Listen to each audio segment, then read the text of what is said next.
stand for the flag salute?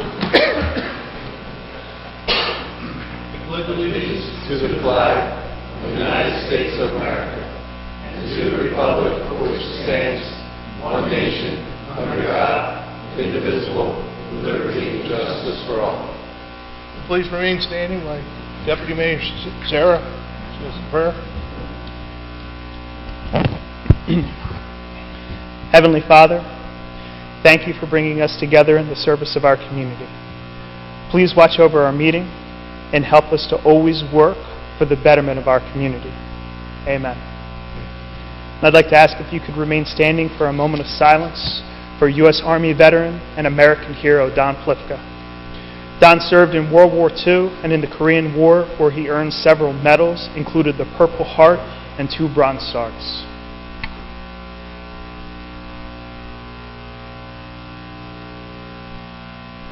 Thank you. Thank you, Vince. And welcome everybody to our April 3rd, 2019 council meeting. As we started at 5:30 today and went into executive session, and as usual, our attorney will brief us on what happened in executive session. Thank you, Fred? Mayor. Thank you, Mayor. All matters in executive session that were discussed were matters dealing with litigation. Council received a report from our office in regard to Malone versus Brigantine. This matter was argued on various motions in the middle of October. No decision has been issued by the court at this time. Additional information will be made available when such order is, as a matter of fact, issued. Council also discussed the litigation that has resulted from the Seagull Hotel. The municipality is not actually a party to this litigation, but has an ongoing interest in it in view of the fact that relocation assistance at the time of the vacation of the building was advanced by the municipality, and under state statutes, the municipality is entitled to be reimbursed as that goes forward and an eventual owner is found. This matter is currently in mediation. The mediation is ongoing. At the conclusion of the mediation, additional information will be made available.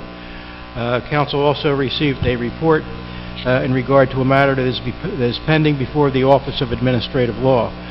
Specifically, the state has brought an action against the city in regard to the storage of winter salt and the manner in which it was done from 2014 to 2018.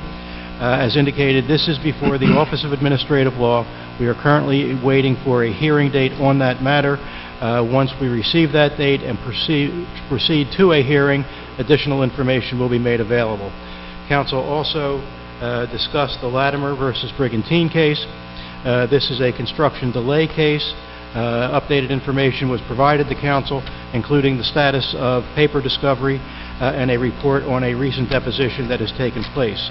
Further information on this will be made available in an update review with the manager on Friday.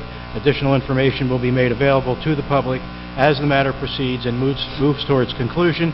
It is anticipated that that will be several months. Thank you, Mayor. Thank you, Fred. Before we start, I'd like to... excuse me, sir? You want to run the meeting? Not yet. Give him the gavel. You said not yet. Not yet. I'm getting a little tired. I just want to tell Deputy Mayor Sarah, I have to confess to something, that I did steal your pen at executive session. It was a lot nicer than mine, so I'm returning the pen. Well, thank you very much. Okay. I appreciate it. Thank you. So, we don't have to approve that either, Mike. Okay. Okay, here's something we do have to approve. I need a first and second on approving the March 20th council meeting and executive session minutes. I'll make that motion. Okay. Second. Okay, any questions? Seeing none, can I have roll call, please? You? Yes. Lettieri? Yes. Haney? Yes. DeLucre? Yes. Reardon? Yes. Sarah? Yes. Mayor Simpson? Yes. Motion carried. Need a first and second on approving the payroll operating expenses. So moved. Second. Any questions? Hearing none, can I have roll call, please? View? Yes. Lettieri? Yes. Haney? Yes. DeLucre?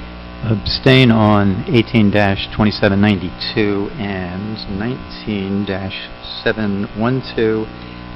Yes to the balance with the understanding the manager is going to verify number 19-705. 18-2792. Reardon?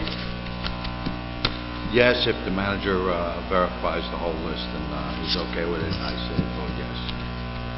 Sarah? Yes. Mayor Simpson?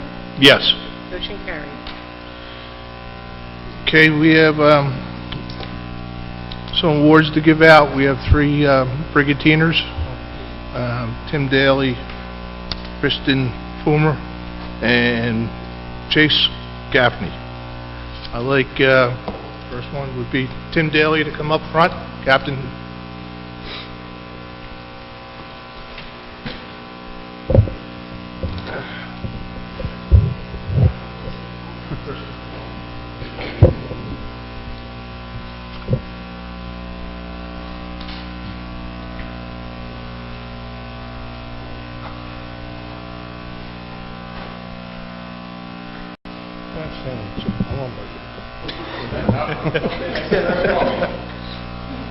Okay, this is a proclamation to Tim here.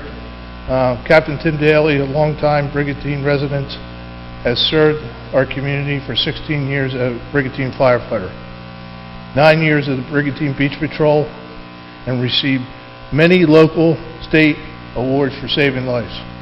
Whereas Tim's continuous pursuit of education opportunities and looking for the ways that them to be benefit our residents and our visitors, including public first aid, CPR training,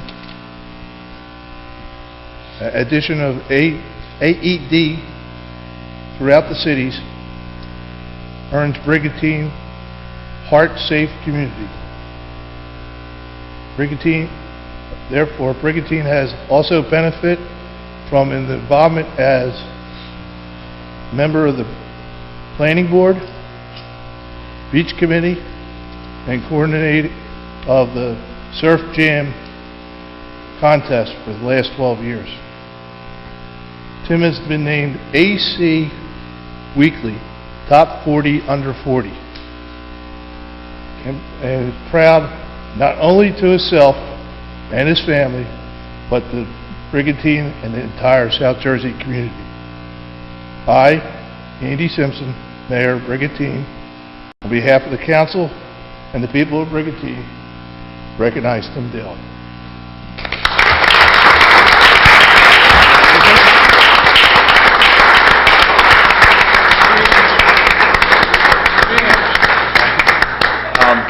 Just real briefly, just 2 things. One, I like the idea of being under 40. I want to keep that up as long as possible, if possible.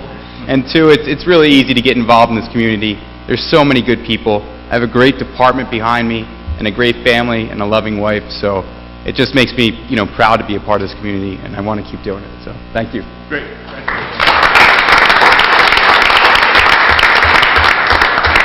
Kristen?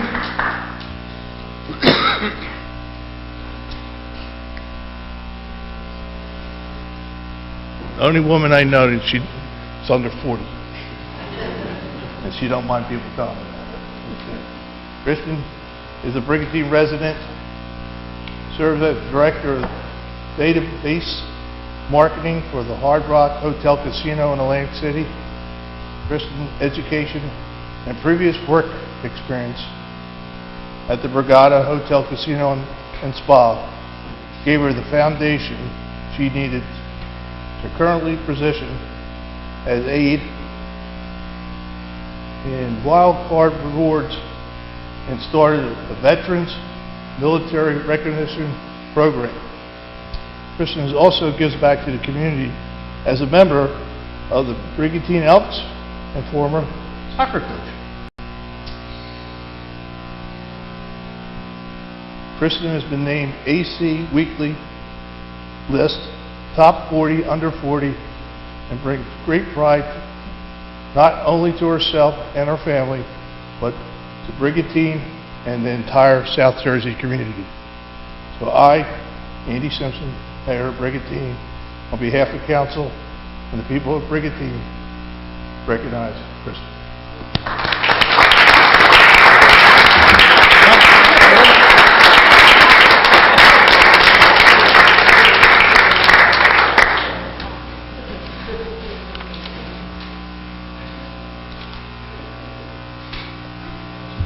Last but not least, Chaser Gapney.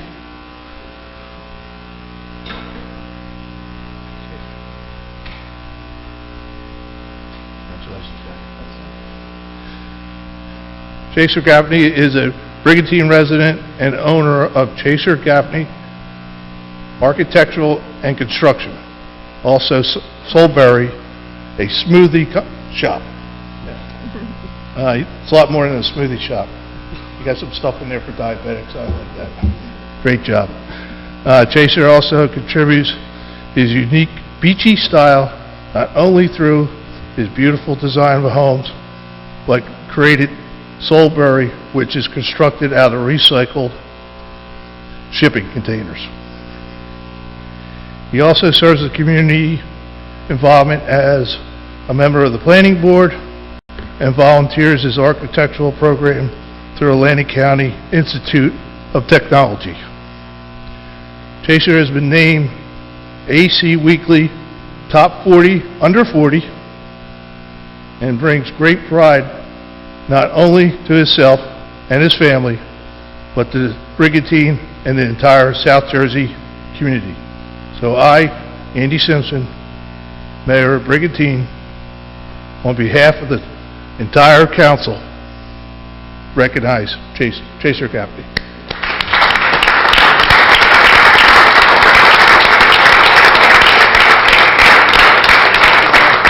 Thank you, guys. Thank you very, very much. This is huge. Nice honor. Born and raised in Brigantine, and I'm not going anywhere, and hopefully can continue to help make this place a little bit better. So thank you all. Appreciate it. Thanks to everybody. We'll take a 5-minute break if everybody want to leave. I don't know if you guys want to hang out, but if you don't, we'll let you guys take out of here, and we'll get back to our business in 5 minutes. Thank you.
Okay, I need a motion to resume.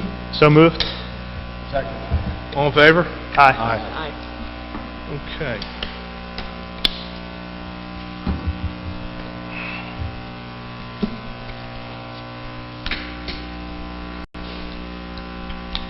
Okay, I'm going to open it up to the public.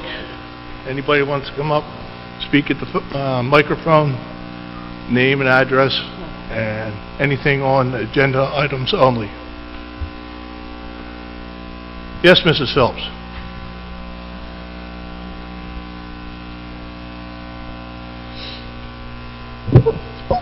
Excuse me, N.H. Phillips, 308 27th Street. One item at this time, the school budget.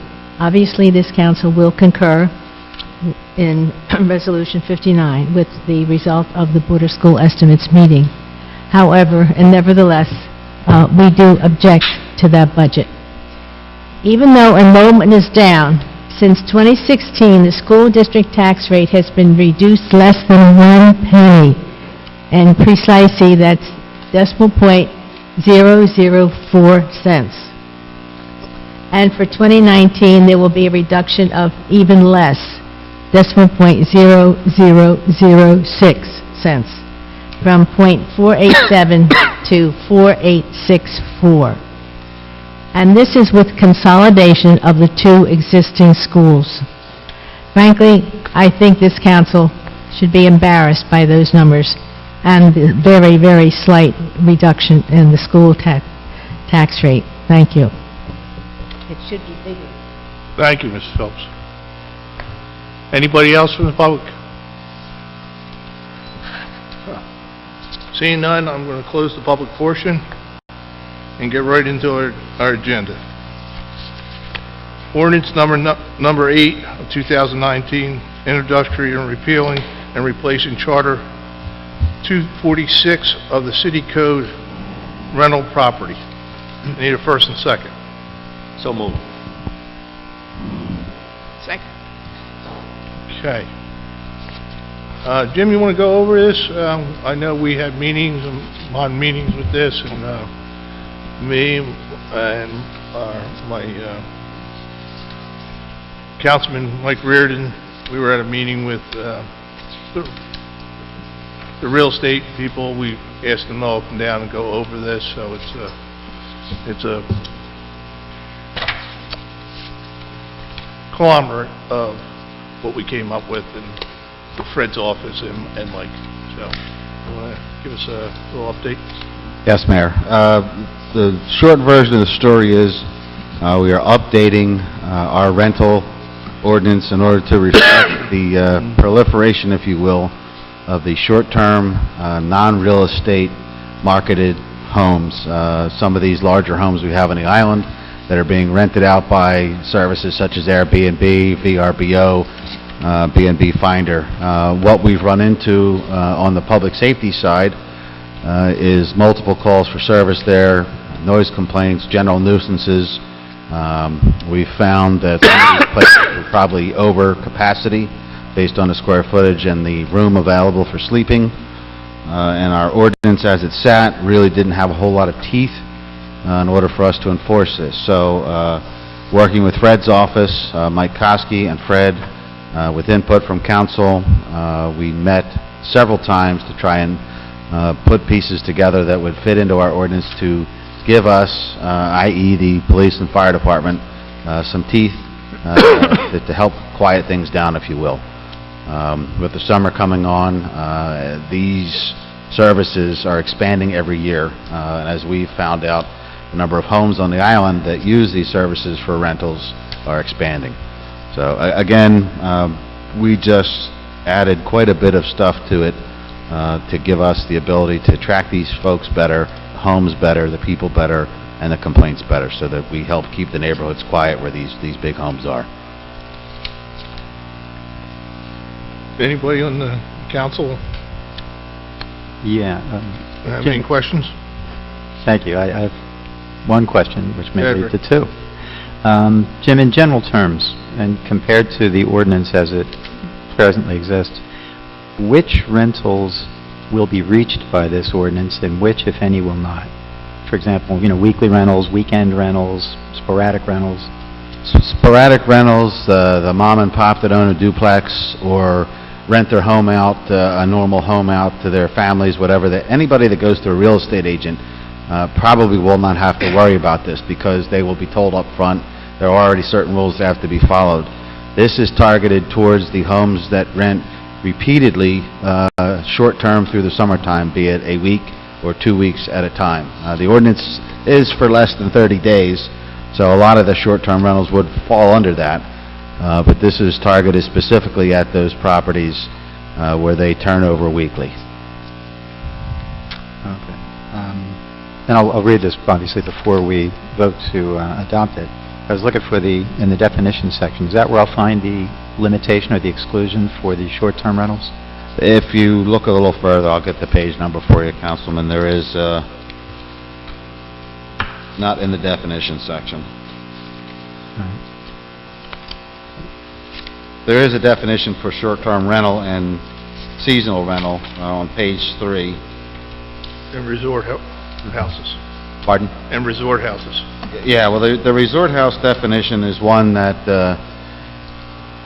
if we determine that there's a home that is operating outside of the parameters that are set forth in this ordinance or in our property maintenance or rental agreement or rental ordinances already, we can designate it as a resort house. And a resort house is not allowed to operate in a residentially zoned area. It is considered a commercial operation. So that is another tool that was added into it. So it becomes a zoning violation. Correct.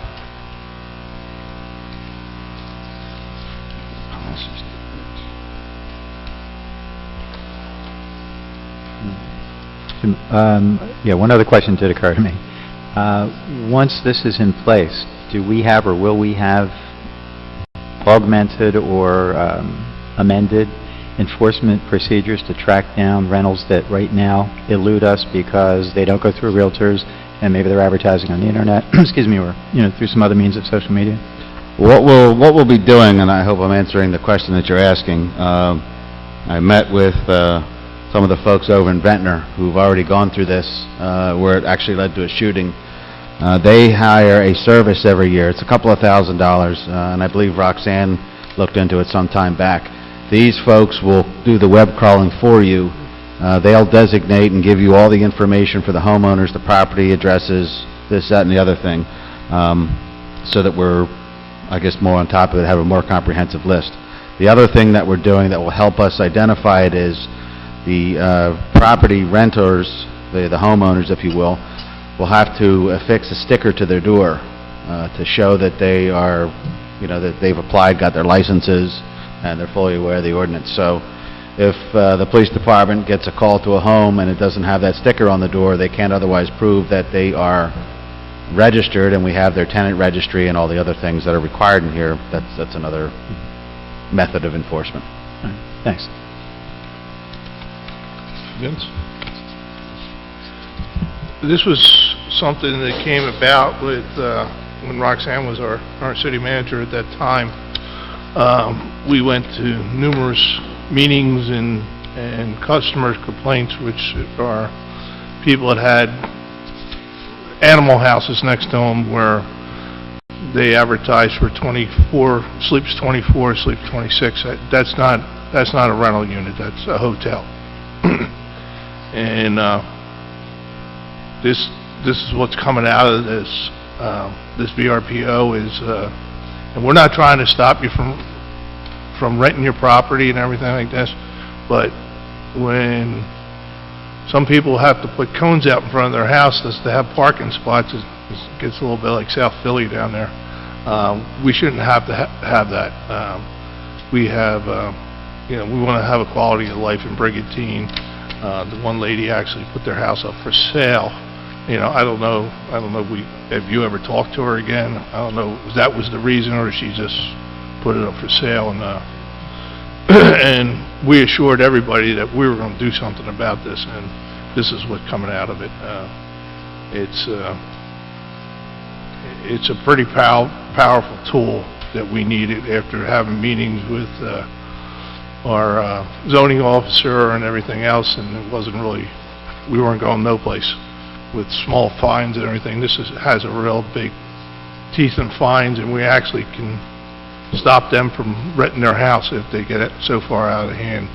So it puts the onus on the owner of the property before they rent to a bachelor party of 20 people or whatever. You don't want to have that, and so we got I think it's the 3-strike rule. Yes, Mayor, it's actually four violations within a 24-month period. We'll kick it off where we can decide to either suspend, revoke, or place them in a probationary status. That also kicks off the bond requirement. Yes, and we can also make them put up a bond. So, and we have an invitation out to all the realtors. They all came. We talked. They're all in agreement with it. They thought it was a great idea. So we've been open and transparent with everybody's going on. So there's no hearsay or anything like that we're trying to hurt anybody. Councilman DeLucre, 24632 covers the enforcement.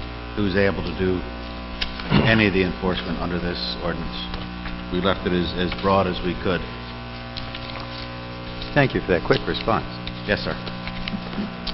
Any other questions? I just wanted to comment, Mayor, that it's certainly good that we're taking some substantial steps in the right direction here. The advent of the Internet years ago, and just the way that people from all over can just find a place in no time and get a little army of people to come down in some cases.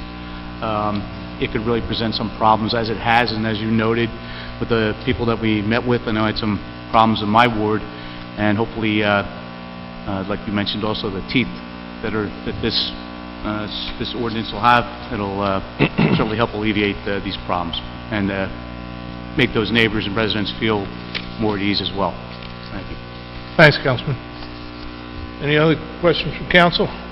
Concerns? I'll just say something. I want to compliment Jimmy on all the research and work he's done on this, and our council, Fred, on coming up with this. And then also, I'd like to compliment the mayor here on getting all the realtors together and explaining to them so that there wasn't Ryan, go. over concern about that. We've really covered it all, I believe, between tenants' responsibilities, owners' responsibilities, fines, penalties, and a good job. Thank you. Okay, can we have roll call, please? Pugh? Yes. Lettieri? Yes. Haney? Yes. DeLucre? Yes. Reardon? Yes. Sarah? Yes. Mayor Simpson? Yes. Motion carried. Okay, Resolution 2019/60.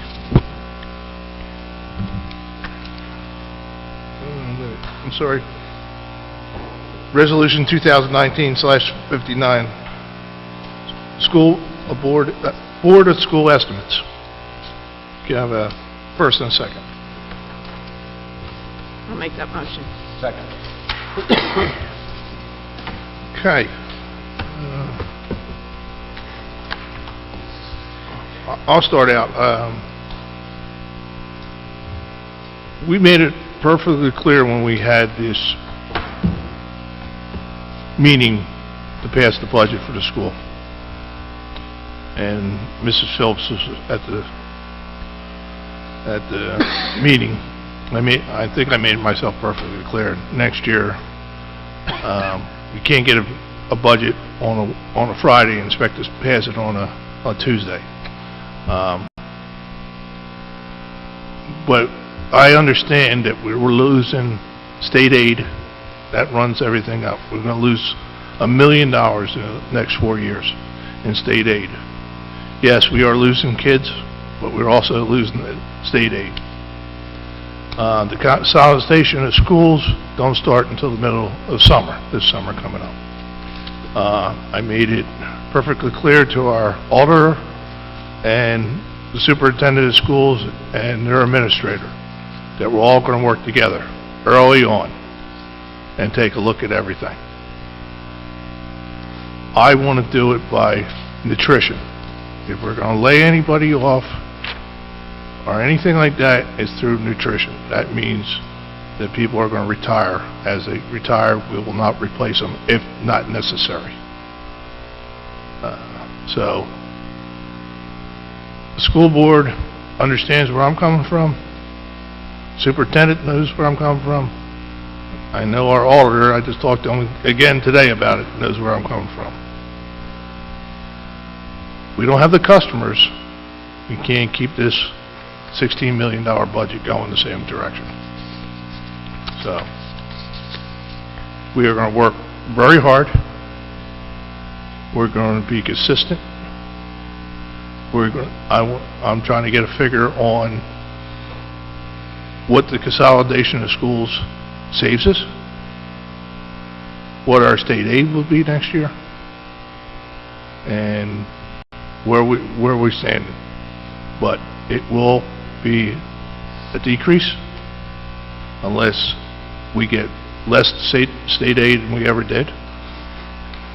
They're projected out, and it depends on how many people we have there, how many students or customers or whatever you want to call these.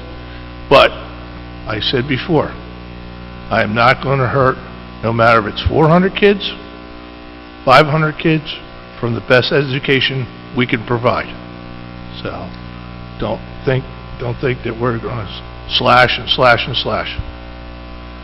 So education is very important to me. It's important to people in this council, every one of them. I went through the school system. I know Vince went through it. And we have some teachers up here, which was Karen and Paul. Rick went through the school system. You know, well, we screwed up on one guy, but that's okay. But no, I was only kidding, Rick. Okay. Yeah. So that's. I agree with you, Mrs. Phillips. We have to take a hard look at this. So that's what. But we got to pass it this year.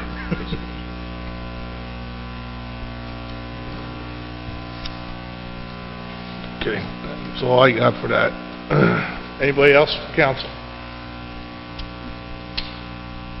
Hearing none, can I have roll call, please? Was Rick going to say something? We're both being polite. I thought Mike was going to speak.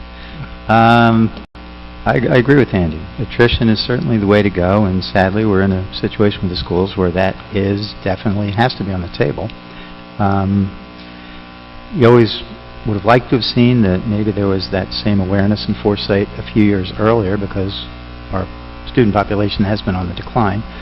But with that said, I think it's a reasonable accommodation for the future that, make it clear to the school system that if the population doesn't change, then, something is going to happen in terms of the overall expenditures.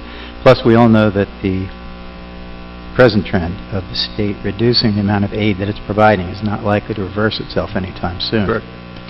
So, those things said, the only thing, I guess, that would fall to us this time next year, based on what the situation is, if there hasn't been evidence of that commitment by the Board of Education to, the kind of principles that have been set out here, the only authority we would have at that point would be to deny the approval of that budget. So, you don't want it to come to that, but that would be ultimately the last step. So, go ahead. Well, I just want to say, first of all, I'm happy to hear Rick say that he agrees with Andy. That was good. And second of all, Andy doesn't, he goes right after it. I mean, when all this went down, there was rumors about layoffs, selling the property off and all of this, and so, like Andy says, we're going to go work through attrition and do what it takes. So I have full confidence that we'll get something resolved and it'll be good. So one of the things that's always brought up, and I even hear it tonight, is like, something should have been done more in the past. And I want people to know that that's something I've actually looked into. I've actually requested the numbers from the school board, what they've done. Since the 2004-2005 school year through 2017-2018, 48 positions were cut. And I don't think that's a number that people understand. So as enrollment has fallen, There's been a combination of attrition, where people retire and those positions were not refilled, and reductions in force, where people lost their job. And one of the things I want to remind people is when we're talking about the schools, not only are we talking about the students that are there, we're talking about all the faculty members, the teachers, the administrators. We're talking about people's lives. And that's really what we're determining here. Ms. Phillips asked a question. She said, with enrollment falling, with the consolidation of schools, where's the tax money going? Well, I don't think people realize that under the new school budget that was passed by our governor and by State Senator Steve Sweeney, Brigantine's going to lose over $1 million in state aid over the next 7 years. And I believe this year we lost over $200,000. That's over $200,000 of your money that was taken away by the state of New Jersey. When Steve Sweeney, the Senate President, was questioned about this, because one of the things that was asked is that districts be held harmless. If you're going to make changes, that's fine, but don't take money away from people. His response, well, I guess people are going to have to live within their means. And I understand his hard line and I understand his positioning, but what that really translates into us is money out of your pockets and the potential of future loss of positions at the school.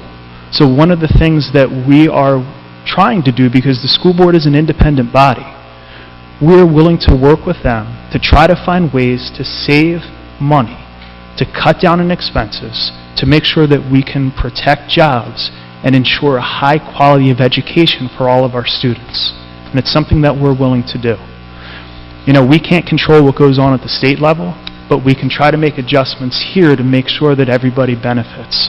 But that over $1 million loss, that hurts. But that's something we're willing to work with the school board and we're willing to try to address and help everybody to be in a win situation. Jim remembers our first meeting after I became mayor with the superintendent of schools and the administrator showed me that $1 million plus loss. And he was asking for an increase in taxes at that time. Without getting the eggs cold, I told him no way. There's no way in hell that we're going to allow. So he has to figure it out. And this time around, yes, we need to come back again with Leon, myself, the city manager. I don't want to hear that they have their own budget, they have their own thing. I think if we're up here approving their budget, we have a say in it. Because I'll just vote no and try to get somebody else to vote no with me if the cuts aren't where they should be. And they're going to have to prove that they're not getting money coming in. Not just saying, I want to know where the tuition is for Atlantic High. They just got $6.5 million from the state of New Jersey. Their tuition should be going down. That's not calculated in this budget at this time. So, again, I picked the school board.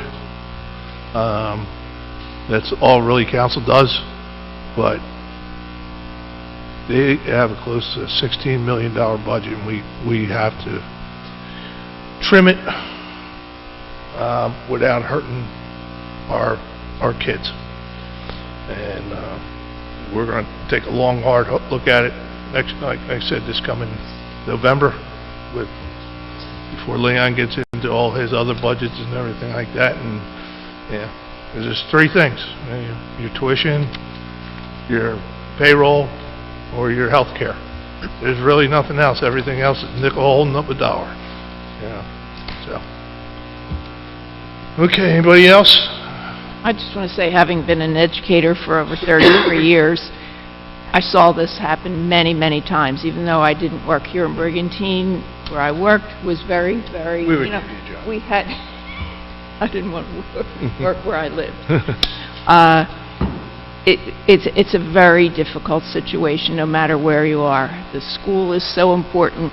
The state keeps cutting money, no matter what district you're in. And we have a unique situation here with our enrollment going way down over the last And the 10 projections aren't years. looking any better. Projections are Yeah. no better. And our tuition to Atlantic City High School is astronomical.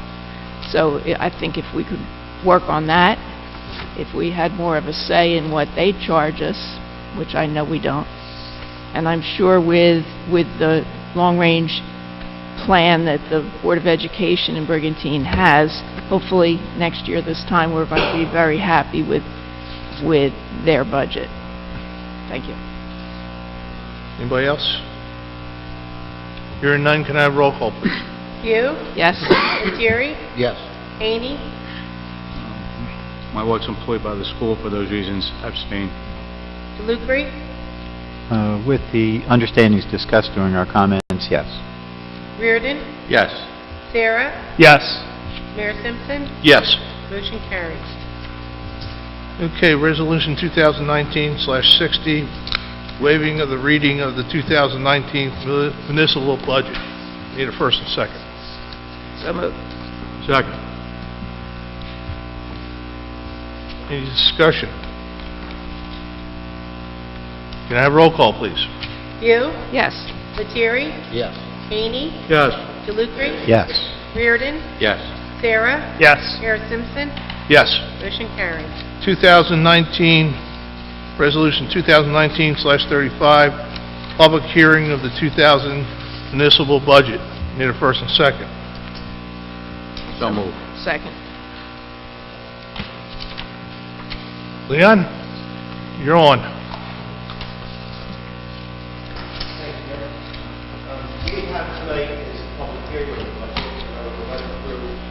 John, can you give Leon the microphone over there so people at home can hear? Want the stand or just the mic? Thanks. So tonight is the public hearing on the 2019 budget, and as we've done in the past, I'm going to go through the highlights of it with a quick presentation. This has become standard for the last 5 years. We've been doing this, and we'll quickly go through it. Tonight's procedures are, after this is over, then you'll have the opportunity to have the public make comments on anything about the budget that they want. Then we'll have one quick amendment. There's the state aid for the Type 1 school changed by $2,000 since we introduced it.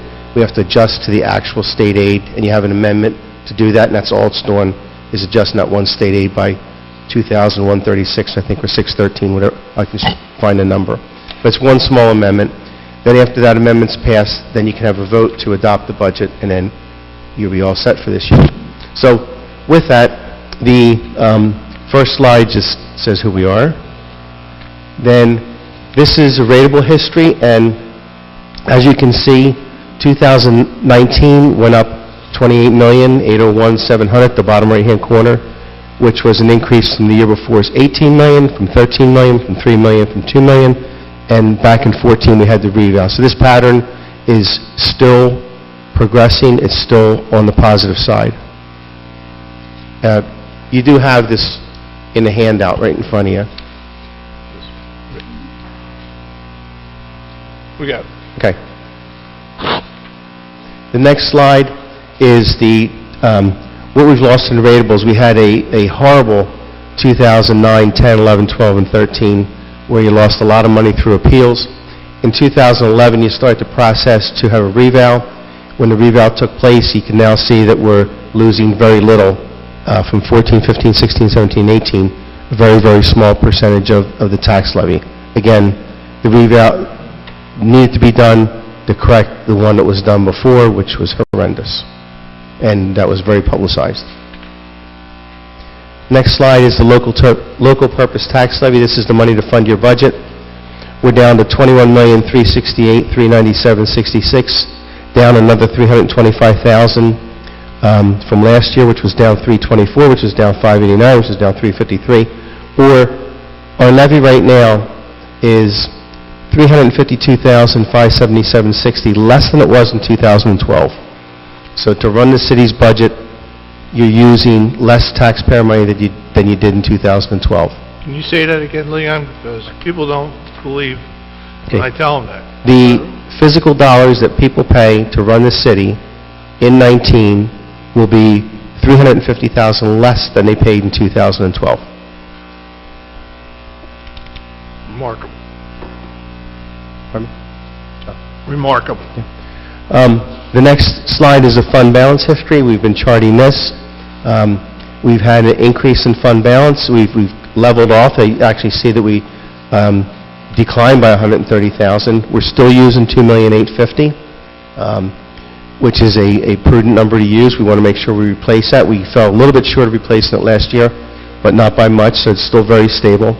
And we're still in that 45-46% range of what we're using of the fund balance. So this is not by accident. This is carefully planned out. What you have is your employees, you start to mention this about the school, salaries, Social Security, pensions, unemployment, health insurance, and workers' comp make 65.2% of the budget. This is something that you've heard me say probably 5,000 times too many times, is that your budget's made up of how many people you employ, what you pay them, what benefits they get. After that, it really doesn't matter. And same with the school. So, and we've been hovering in that 63, 64, 65% range for quite some time now. It's a little misleading because our budget's down in a lot of other categories, so the total budget's smaller. So when we divide the employee costs into it, it looks like a bigger percentage, which I'll show you in a minute. These are all the other costs that are out there, and the percent that they are of the total budget. And if you notice the next to last line of Type 1 school debt service, I don't count that as part of your budget. It's in your budget, but it's under the school tax levy. So your budget really is $28,685,000. Your document shows the $29,794,000 because you must put in the Type 1 school debt service. I made a list. The other expenses are down $37,000. Statutory expenses are down $200,000. Debt service is down $303,000. School debt service is down $45,000, and reserve for uncollected taxes is down $8,000. That's a pretty remarkable statistic that all those categories are all down. Your salaries, if you look at and all those numbers come right off this sheet, the one single page I gave you. Those ones I just read off. Your salaries in the box on the left-hand side, the salaries increased by $31,000 just about, or less than 1/4% for the year. That's all employees, all salaries, all kinds. So even with the contracts and everything that's in place, and everybody getting their contractual raises, you're up 1/4%. And then all those other ones I just read off to you of all those decreases in the different other expenses and debt service, etc. Oops. The water and sewer, did I skip one? No. The water and sewer fund balance is now up to $2,762,000. It had gotten as low as $398,000. This has obviously been stabilized. I think there was a panic that in 2015 you'd have to raise rates. Instead, you made budget adjustments and put things where they belong so that the water and sewer wasn't paying for stuff that shouldn't be paying for and draining its fund balance down. You can now see that that's become healthy. The water and sewer appropriations, I got 2014, 15, 16, and 19.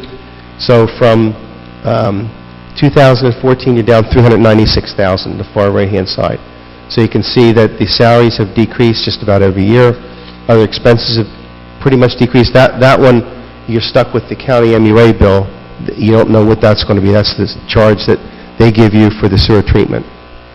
Debt service is down, deferred charges is down, statutory expenses is up. That's because the pension had not been allocated to the water and sewer, so that changed a couple of years ago. Golf course, this has had a drastic change. You have met the needs of the golf course. It's half of what it was in 2014, and obviously you know that the debt service is almost completely gone. There's one small note still out there, but the principal and interest payments to purchase a course ended in January of 18, ended in January of 18. Reserve for tax appeals, that was started in 14. More money was added in 15, 16. We stopped now. Really, we just have a placeholder for $500. That allows us, if we do want to transfer money to it, we can. We have $500,500, has not been touched since it's been set up. And again, that's because you had the reval that shut off the appeals basically, so we have not had that drastic amount of loss each year. Reserve for accumulated absences, we are at the highest point that it's been. We're $1,317,000 on hand at the end of the year, putting another $475,000 into it this year. So we are providing for what would be retirements and totally stabilize that environment. That's now completely under control.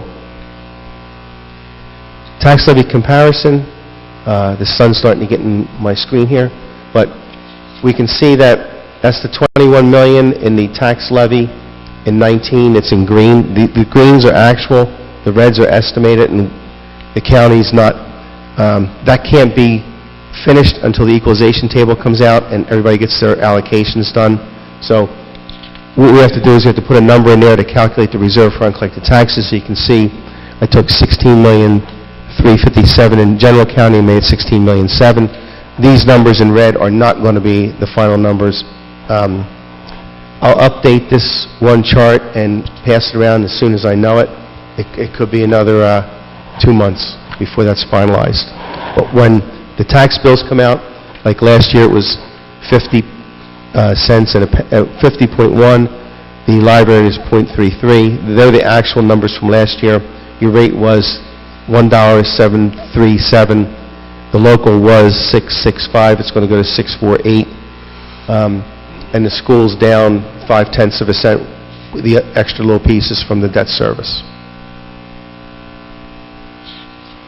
Levy cap bank, this is one of the state laws that came into play. And what this is saying is that how much tax are you levying? In 14, you levied every penny you could, left nothing in the bank, and we have, as you can tell with all those decreases now, have a bank of $3,857,534 available. If in fact you decide you want to raise taxes another couple $1 million, you're free to do it legally. Can you explain that, Leon? Because people don't understand. When 2014 we had zero left in the bank. What that meant was your levy was the maximum legal amount, is what that meant. And what would have happened if we needed more taxes to be left? You couldn't do it. Because you're capped at the 2% plus the exceptions, and that would have been, you had no bank, you were right at the maximum. So right now, we're at $3.9 million approximately? Yes. That if you desire to raise taxes, you could do it by that much. I think Nobody would be sitting there if they did, but... But we have no desire to raise taxes. This is just the standard allocation, who gets what. You can see the county's 33%, school 29.5%, you're 37.5%. These percentages haven't changed much at all over the past several years. Debt service, you can see the decline in 19 from the 18 point, it dropped down. It's going to drop down again in 20. We're going to have a bond sale this year. You have projects that are underway. We'll be filling in that so that we're going to keep that line not declining. We're going to keep that line level. You want to keep your capital projects moving. You need to do stuff. There's no doubt about it. You can't let infrastructure die. But if you look at this, you'll see that every 3 or 4 years there's a drop-off, and that's, again, by design. When one issue falls off, 3 or 4 years worth of ordinances that you do another bond sale, put it back on, et cetera, et cetera. We need to start paving the streets. I asked our CFO to get together with our city engineer and our city manager to start working with you to come up with some kind of long-term plan about paving the streets. And then we will have a bond sale this year. You have a lot of stuff out there that it's now time. It's time by design. Yeah, so it's going to happen. And then you've had 5 years of financial stability. The levy in 19 is less than 12. You stayed a course of financial stability. And anybody have any comments or questions? Do you have comments or questions for Leon? You know I will, Leon. Just see if anybody else wanted to go. And seeing none.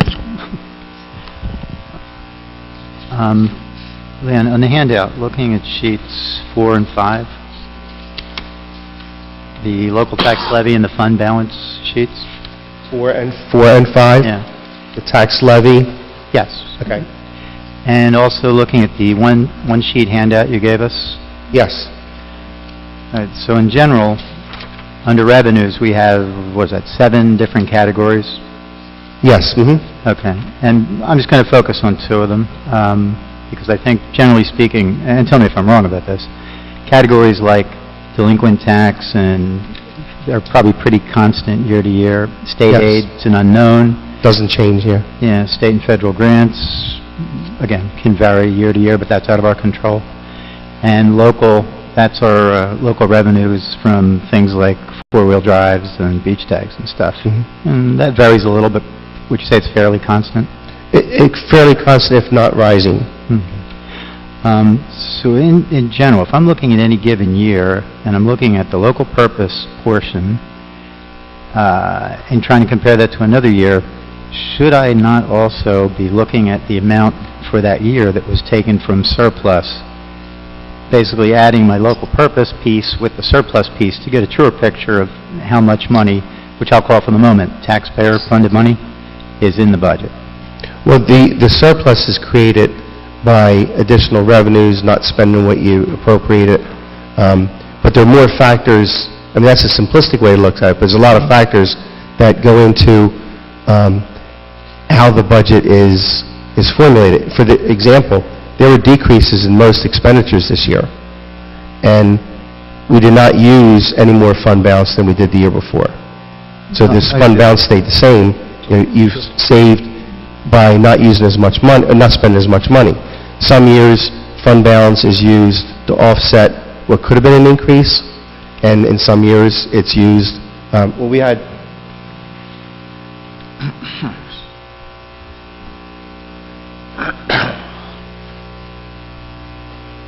so is $2,550,000, $2,550,000, $2,850,000, $2,850,000. So the consistency's been there on how much the fund balance has been used.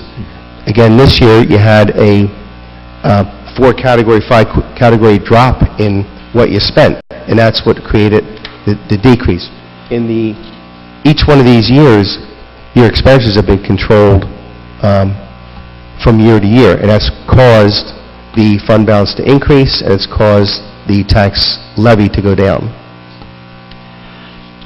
Well, that's what I'd like to understand better. And speaking of the magnitude of the numbers, I understand there are categories of expenses year to year, which, and let's go 2018 to 2019.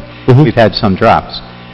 But in terms of order of magnitude drops year to year, would the biggest one have been the dropping off of the golf course debt service? That was part of one, but the debt service on your own stuff, not the golf course, also went down $303,000. The fact that salaries only went up $30,000 is a tremendous accomplishment. Some years you use more fund balance because contractually it costs you more for the employees. So that's what's, as many variables. I see where you're going with it, but there's many variables to get to what you use for fund balance and what the tax levy is going to be. And I don't have the details from all 4 or 5 years to show you what they were, but generally there have been decreases in expenditures. Well, from 18 to 19, if I'm wrong, tell me, it looked like you said there's a modest increase, $30,000 in employee costs? That's correct. That's barely any increase, yeah. Yeah, I understand, but call it flat. Right. All right, so that would, and that's 65% of our expenditures? Well, that's part of it. The health insurance, pensions, et cetera, is all part of it. Yeah, and it's folded into the 65. Yes, it is. Mhm. Right. And so were those costs overall flat? Actually, the pension went up. Yeah, the pension part went up, and again, there's many factors that are in here. Different things went down, different things went up, but you have a pretty significant decrease in what you're spending from 18 to 19. If you look at that sheet, this group right here, they're all decreases. Those are, talking about the one-page handout? Yeah. Where it says change, 30,000 increase, which is really nothing, 37,000 decrease, $200,000 decrease. The grants, forget that because it's also offset by our revenue. 303 in debt service, 45,000 in type 1 school, and 8,000 in reserve for uncollected taxes. I mean, they make up the lion's share of the 325,000. Okay, so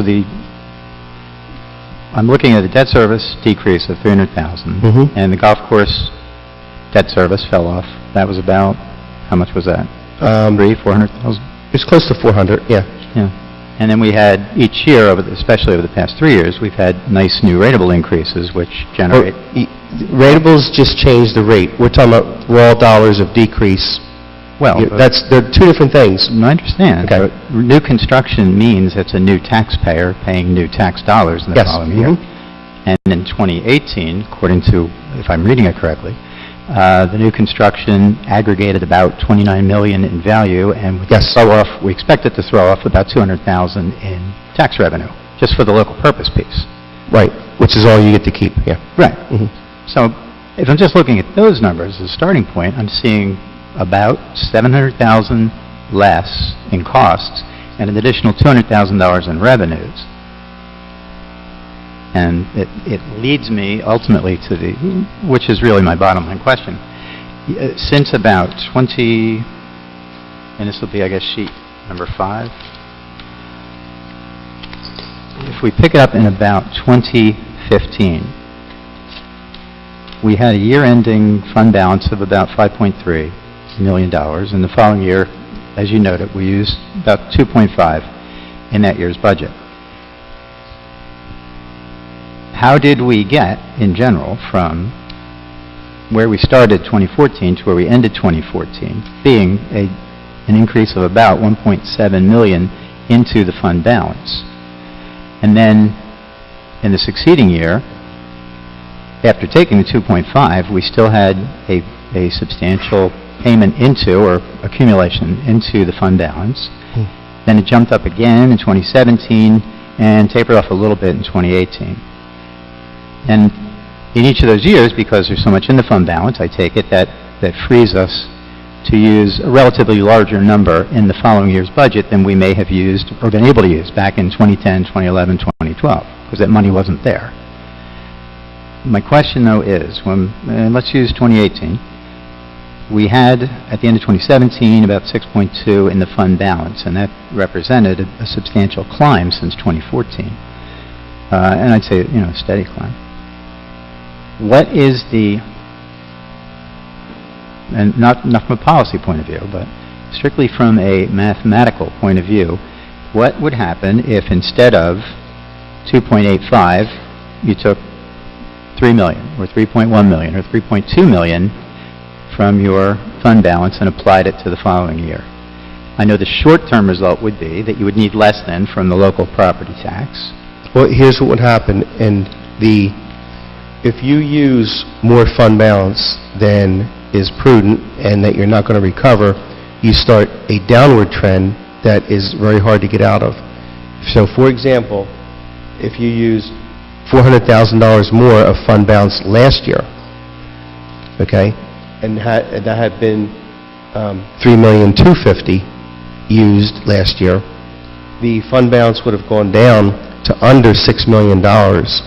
Now you've created a dependency on having that there again, because you can't do 1 year at a time. You have to do multiple years in your planning.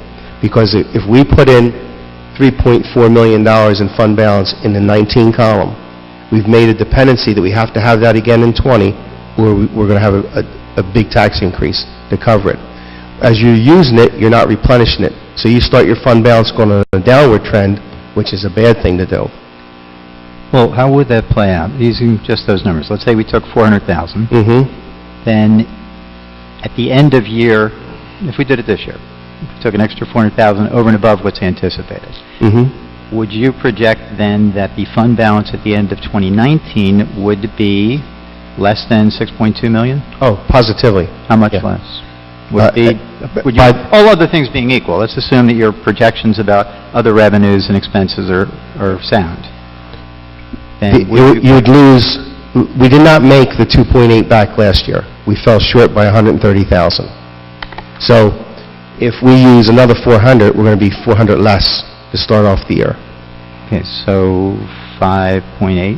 5.8. Okay. And now you've made a dependency that that number be 3.4 going forward in the year 2020. And if you use the 3.4 and some, because you want to keep using more of it, then the following year, you're going to be down to almost a low $5 million. Then you get to the point where you're back up in here where you draw down on the fund balance and you can't use as much. And that creates tax increases. Well, but I'm trying to see how many years that would take. If It goes very quickly when it's going down.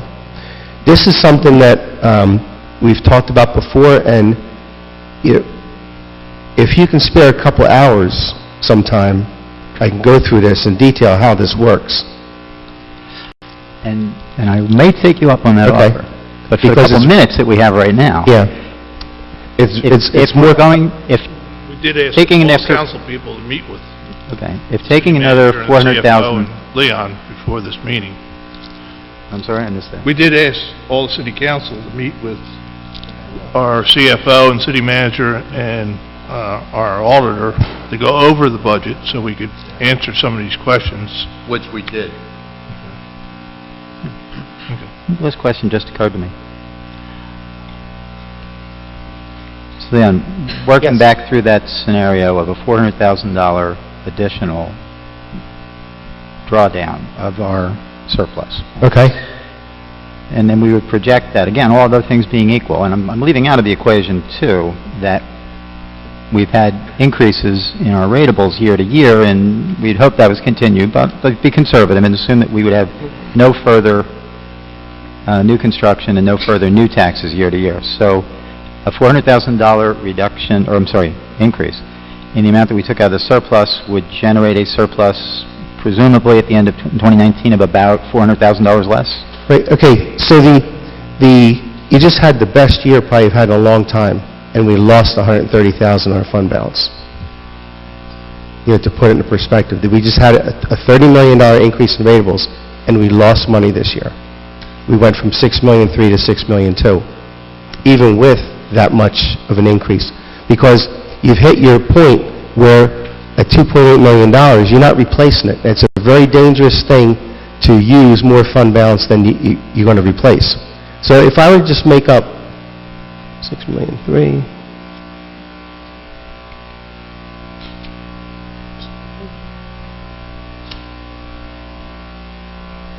oops, a little too much. We got 63 million in Yeah. there. We're in good shape. Okay. So you use $3,250,000.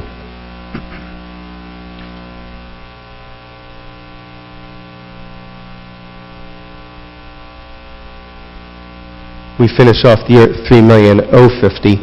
We put back $2,700,000. So that's too many.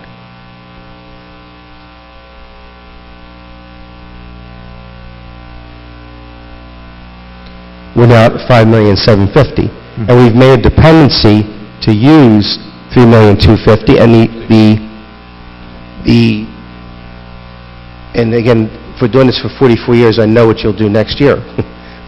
You're going to want to use more money to cover more expenses, more salaries, et cetera. So now we're going to use, instead of $3,250,000, we'll use $3,400,000.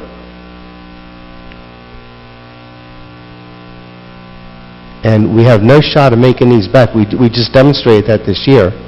Now we're down to $2,350,000. Let's say we still make the $2.7 back. would be getting thinner and thinner. So in 2 years, we have taken what was a $6 million fund balance down to 5, and when you go to use the fund balance again, you've created a trend that is a very, very bad trend by using more than you're going to make. When you use more than you're going to make, that's a very, very bad thing to do, financially.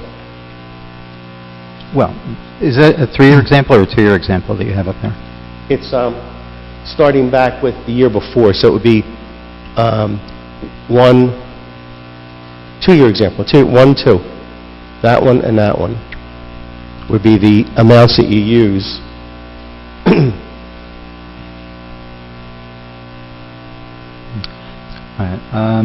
But don't we have a dependency, as you called it, and allowing for, which I don't necessarily share, your opinion that if you did it, if council did it in 1 year, they would automatically increase in future years the amount that they draw down from the surplus. But even assuming that were the case. But that's the tendency here.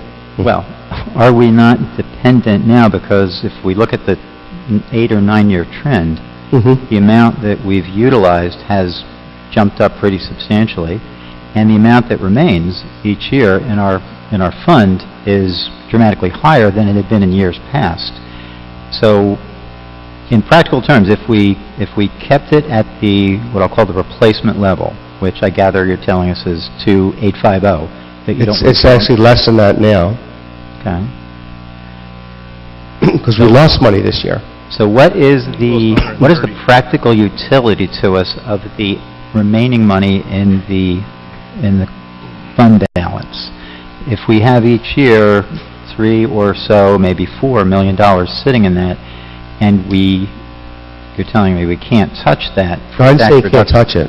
Well, okay, what are the purposes to which we'd use it? Because I gather if we spend any of it, then we're in a similar situation as you're describing, that in the future years, we're going to need to generate enough revenue to replenish that.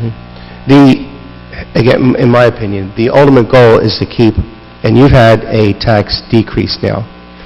You don't want ups and downs, ups and downs, ups and downs. The public is very upset about if you have a 3-cent decrease 1 year, followed by a 2-cent increase the following year.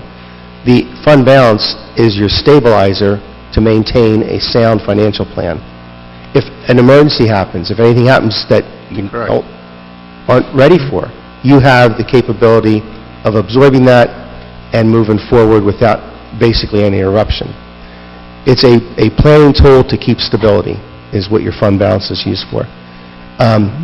Again, I've been doing this too long, and I've seen so many mistakes made that, you can do whatever you want. I mean, I'm just telling you what I think the proper thing to do is, the most financially prudent thing to do. I don't vote, so it doesn't make any difference. I've had times where it's just, we're using all the fund balance. We want to decrease this year. Go ahead. It's up to you. I'll tell you next year's going to be a disaster. And it was, in any town that I represent. So it's a matter of opinion. It's a philosophy thing, really, is the fund balance is a stabilizer and an emergency fund. And right now, you've had these numbers, 325, 324, 598, and 353, actual dollar tax decreases. It's hard to argue that you're doing the wrong thing. Well, I don't think it's a question, Leon, at that point of the right thing or the wrong thing. It's a question, in my mind, that we have in the very recent past, and counter to our long-standing history, including a lot of the history where you've served as the auditor prior to 2013 and then again since 2015. We've got a fund balance which is dramatically higher. And I understand perfectly the idea that a fund balance it's a stopgap, a safeguard, an emergency fund, but I'm looking at the magnitude of the number, and as you were describing the consequences, and again, assuming no good things, assuming no new ratables coming in to offset any of the additional money we took, my assumption, not yours. Yeah, okay. That we would be at the $5 million mark at the third fiscal year, and if you continued that downward trend, you would get at least 3 or 4 more years before you got down to No, the point. it wouldn't last that long, but that's... Well, we have to sit down and do this, and I'll show you, and I can show you examples of real life what's happened in some places when they overuse the fund balance. The one thing that, all those 45, 44, 8, 44, 8, 47, 8, 44, that's the important thing. You're using the same amount that you have left over. So you're always appropriating a proportionate amount. When it goes down, you should be using less, because you're only going to make a trap as time goes on by using more than you replace. And I could argue with it all day, but that's just... Why though is the percentage relevant rather than the raw amount of dollars? Obviously, if you have a larger starting number, your percentage is going to yield a greater amount that you can withdraw. And that's when you use more. That's what I'm saying. So we've used more as we've gotten more. Yeah, we haven't... Percentage stayed right around 45%. Yes. Consistency. All right. Different subject. Yeah. Sheet 10. It's a sheet of golf utility appropriations. We've got 2014 through 16 and then 2019. Was there a reason why 17 and 18 are excluded? They just would not fit on the screen. So, I mean, each year, I had the 2014, 15, and 16, and then last year 18 was next to it, and the year before 17 was next to it. It's just really a comparison of several years rather than listing each one of them. The trend's been the same. And the trend, as I understand it, is decreasing gross revenues? Yes. This is a self-liquidating utility, so what comes in can only go out, not anymore. And I did the same. I did the same on the water and sewer too. I had 14, 15, 16, and then after we got the screen full, I started dropping off the other years and just put on the most current year. And I understand why you presented it that way, but just so it's clear, conceptually, a water and sewer utility is much different than a golf course utility, if only because we, the city, basically can control the amount of revenue by setting the rates where appropriate, whereas with the golf course, we're dependent on, third parties using the services. Yeah, well, the other thing is you can set the rates on a golf course, but people got to come and pay it. On the utility, you force them to pay it. You can set the rate and they got to pay, or you shut them off. Right. On the golf course, if you raise the rates, unless people come, you're going to be farther behind than you were. So the dependency there is how many people are going to show up. Your utility customers, water and sewer, they're guaranteed. You have 6,800 of them, whatever the number is, they're going to pay. We don't know whether we're going to get 25,000 rounds of golf or 28,000 rounds of golf. So setting the fee could be artificial. You could raise it 20% and still lose more money if nobody shows up. That's the difference between the two utilities. One's way more at risk than the other. And there's no discretion on the part of the user for the water and sewer. I'm sorry? Oh, there's no discretion to the user of the water and sewer utility. They need water. They got to do it. They got to do it. Yeah.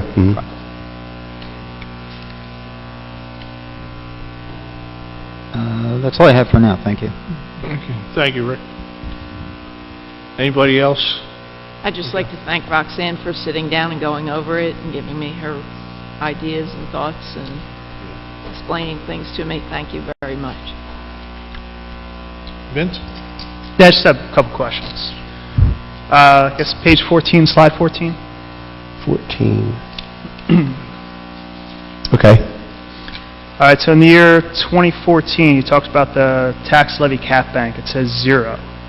So am I correct in understanding that the city literally taxed the people of Brigantine as much as they could possibly tax them? As much as they're allowed to, yes. As much as they're allowed to? Yes. So they asked the people for the maximum amount. And I have a question about, I think it's on slide 5.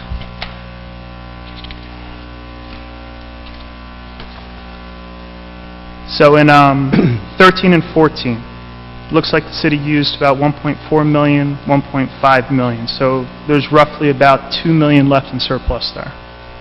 Yes. Were you the auditor at that time? In 13 and 14? I was not. You were not the auditor at that time. So my question, I guess, is then for Rick, since the auditor's not here and you were the party in power at that time. 13 and 14, we had major tax increases. there was roughly $2 million left in surplus at that time that could have been used to defer those tax increases. Why didn't you use the surplus at that time? Seriously? We did use, and we also did a lot of other things that were responsible. By the way, I'd point out, Vince, as I'm looking at sheet 14, it looks like the actual tax levy in 2015 was more than in 2014. So I'm not sure your point about 2014 taxing people the maximum amount, I'm not sure the relevance of that when in 2015 that tax levy was actually increased. But the entire history of 2013 and 2014, I'm not going to tell tonight, it's been told, it's been talked about, there were circumstances that existed then which we all know about. There was post-Sandy cleanup, there was a golf course running a deficit, there was still tax appeals, huge amounts of tax appeals each year. Certainly in 2013. There was a reval in 2014. The thing to look at, and the thing I have always pointed to, is what happened with the money that was raised. Taxes were raised, meaning the money came in. Where did it go? What was it spent on? Was it wasted?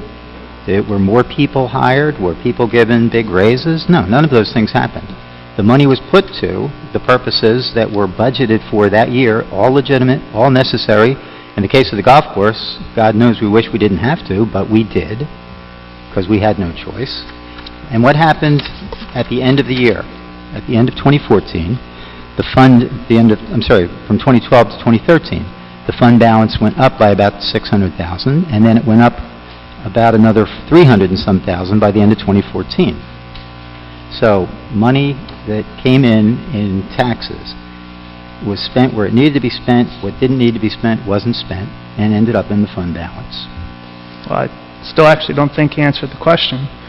There was about $2 million more that was there that could have been used to lower people's taxes. Why didn't you choose to use that $2 million at that time? How much, when you take, looking at the amount utilized in, the fund balance, looking at sheet 5, at the end of 2013 was 3.2. In 2014, 1.4 was utilized, leaving a balance of about 1.8. We were told that was probably in the low end of where you wanted to be in terms of fund balance. Compare, though, to the succeeding years, where after applying the money in the succeeding years, I'm looking now at 2015, 16, 17, and 18, you, in every case, have between, well, see, it looks like a high of $3.5 million coming into 2018, and 3.1 coming into 2017, substantially more left in the fund balance than the 1.8 which was left after we applied for 2014. So you're saying that using about 40 to 45% of your fund balance was an appropriate choice at that time? I'm not saying anything about percentages, Vince. I'm saying that looking at those raw numbers, we were told, and back then, nobody was talking about, well, you're married to a given percentage, because that didn't make any sense to us. It was irrelevant. We needed to generate a certain amount of money to cover the expenses that we were projecting for that year. That meant you're going to back out a certain amount from your fund balance, and whether that amount ended up being 30, 40, 50%, that was irrelevant. The guidelines that we were given, and they were sound guidelines, were that we didn't want to have our fund balance drop below a certain point, and that point was somewhere between 1.5 and 2. So we ended up at about 1.8. So the auditor at that time recommended that you don't go below a certain fund balance, and you agreed with that? The auditor wasn't the auditor, actually, it was the entire professional group that was helping create our budget, but the auditor certainly had a role in that. And they made a recommendation that we should try to do what we were doing and keep the fund balance within a certain range. And I would point out, too, back then, and very much different than what we've experienced over the past 3 or 4 years, and I'm happy about that, but back then, things were a lot more volatile because we did have tax appeals which each year, and Leon has a chart which shows the magnitude of the losses that were experienced mid-year and later in the years 2011, 2012, 2013. Big numbers. We did not know in 2014 what was going to happen with the potential for tax appeals based on the reval. If the reval was perceived publicly, which you don't know going in, but if it had been perceived publicly to be inaccurate, then we could have been swamped with tax appeals. We also, for the first time, took measures to put money aside against things like the tax appeals, against things like the cost of retirements, which up till that point, we had always funded kind of by the seat of our pants, that if somebody retired and had a payout due them, we didn't have money specifically earmarked and put aside for that, so we would have to borrow the money or find it somewhere else or defer paying them into the next year and then put it into the next budget. Just unnecessary, and we dealt with that, or attempted to deal with it, in the context of the budget. So I'm understanding correctly that your auditor at that time recommended that you don't spend below a certain amount on your fund balance so that you can have money put aside in case there's emergency situations. It seems very much the same thing that our auditor is telling us here tonight. Well, So I don't understand the difference between the recommendation back then and the recommendation we're hearing tonight. Vince, if you listen to my colloquy with Leon, I don't dispute at all. I think no one would dispute because it would be foolish to do so. The point of a fund balance, which is, it is an emergency fund. My questions and my discussion with Leon are about the amount, and the amount that's appropriate to keep in there, and the amount that's appropriate to take out in any given budget year. So the fact that a prior auditor made the exact same recommendation, in effect, that Leon's making, which is, you have to have a certain amount. They may differ, year to year, and this isn't 2014. If Leon was sitting in front of us in 2014, perhaps, we'd be having a different conversation about numbers. But the point is the same from both auditors. It's an emergency fund. The amount of your emergency fund is obviously limited by and keyed to the demands that you have for that budget year and the resources you have available to you. Okay. So I guess my question is then for Leon, how does this fund balance affect our bond ratings and our borrowing power? As far as your bond rating goes, it enhances it for sure. You've had 2 upgrades in the past 5 years. You're what's called AA stable, and the next category is AA plus, and then the last one is AAA. So you're 2 away from the top. You were down in the single A category before. The fund balance is one of the factors that both Moody's and Standard & Poor's rely on heavily, your ability to have funds available if there are some emergencies, some unforeseen things that happen. When you get your report on it, it'll cite why they gave you the rating they gave you. And one of the factors is going to be fund balance, financial stability, and financial management. There's 5 categories. 3 of them are those that we've talked about tonight. So if this were to drop from $6 million to $5 million, they would say, what are you guys doing? What happened? We're going to put you on watch or downgrade you because of that, which means that the higher your rating is, the less interest you pay, is what it equates to. So I guess my follow-up to that, too, is when you talk about having the fund balance and how, I guess, the financial institutions rate our city on that fund balance, how does that affect the interest rates at which we borrow money? Okay. If you're rated AA stable is where you are right now. The difference between AA stable and A plus where you were 5 years ago is around 0.8 of a point on your interest rate. So if you sold at 2% at your rating, the same exact conditions would sell at 2.8%. It's that much of a difference. So and you'd have to get insurance when you go under the AA category. So what does that mean for the average taxpayer? What's the benefit? I'd have to do a calculation on that, but obviously, in general, yeah, you see that we're paying less in debt service. Right. When we do this bond sale at our rating that we're at, we're going to get another tremendous rate. We should have another decrease again next year. I'll have to get back to you on what to quantify that out to be. But if you had $10 million at 1%, it's $100,000. Would that be, you're saying $100,000 savings? Yes. Mm-hmm. Yeah.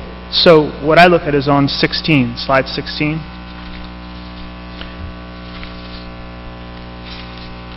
Okay. So it's one of the things we've done, and I know it's one of the first questions I think I've ever asked you when I got elected to council is, what are we looking at for these projections? And one of the things we really try to do in the city is to keep debt level. Yes. Mm-hmm. So if we have a good fund balance and we are seeing or we're put in a good position to borrow money and can borrow money at cheaper rates, does that mean we have a better chance at making good investments in our city? In Oh, the sure. infrastructure and Yeah. beautifying the city? So if we can continuously invest in our city and keep our debt level, would that help increase the rateable base over time? It should, yeah. So it would make it more attractive for people to come here and invest in our city. And what the mayor mentioned is, I can give you examples of towns that do nothing and ones that do a lot of work, and the property values increase when the roads are cleaned up, when, all the other recreation areas are cleaned up. It's attractive, that makes people want to buy. When people want to buy, the price goes up, et cetera, et cetera. So all of it, infrastructure is a real key for property values. So as the rateable base rises, how does that impact the tax rate? Okay, if you had $21 million of a tax levy, and you divide it into a rateable base, that rateable base increases, 21 million into that becomes a smaller rate. So by investing in the city and raising the rateable rates, it puts us in a position to lower the rate and potentially lower the taxes that people pay? That would lower the rate, yeah. Remember, in what you're doing, and this is a topic that gets confusing, Right, you're reducing the tax levy, right. okay? And you're also reducing the tax rate. The tax rate reduction is getting accelerated because the property values are rising. But these are pure dollars of tax levy, not tax rate, but tax levy that are going down. When it goes to, which one do I want? As the ratables go up, it makes the tax rate even a bigger decrease added on to what the levy that you decreased it by. But you're physically reducing the amount of money the taxpayers are paying. It equates into a tax rate reduction. The ratables make that tax rate reduction maybe 0.6% more, 0.8% more, depending on how much they are. So it's a combination of all the things that are happening here within the city that is putting us in a strong financial position. Absolutely, yeah. All right. Well, thank you, I appreciate it. Yes. Thank you, Vince. Anybody else from council? I just wanted to say that steadily our financial management has just been getting better and better. Just to echo on a couple things here that Vince was talking about, and forth here with Rick and Vince. Our bond rating, it's a AA right now, and so for instance, like we talked about, our streets getting paid, putting a bond out there, right, we would be paying a lower interest rate, we'd be saving money for our taxpayers. We've been continuing this trend, and there's a reason that Standard & Poor's increased our bond rating just because of the solid management of our city, right? Correct? Yes. Okay. Yeah. If Roxanne could get... That's just one example of one bond, and when we put other bonds out there, obviously, we're going to continue to save money as long as we keep up this solid financial management. Correct. And we have this fund balance that just is just one indicator of solid financial management along with others. Right? Yes. And then just one other thing I just wanted to comment on page 10, the golf course. So our debt service, $29,000, 2019. So that's, we're going to have, that thing's going to be down around zero, close to it in no time, shortly.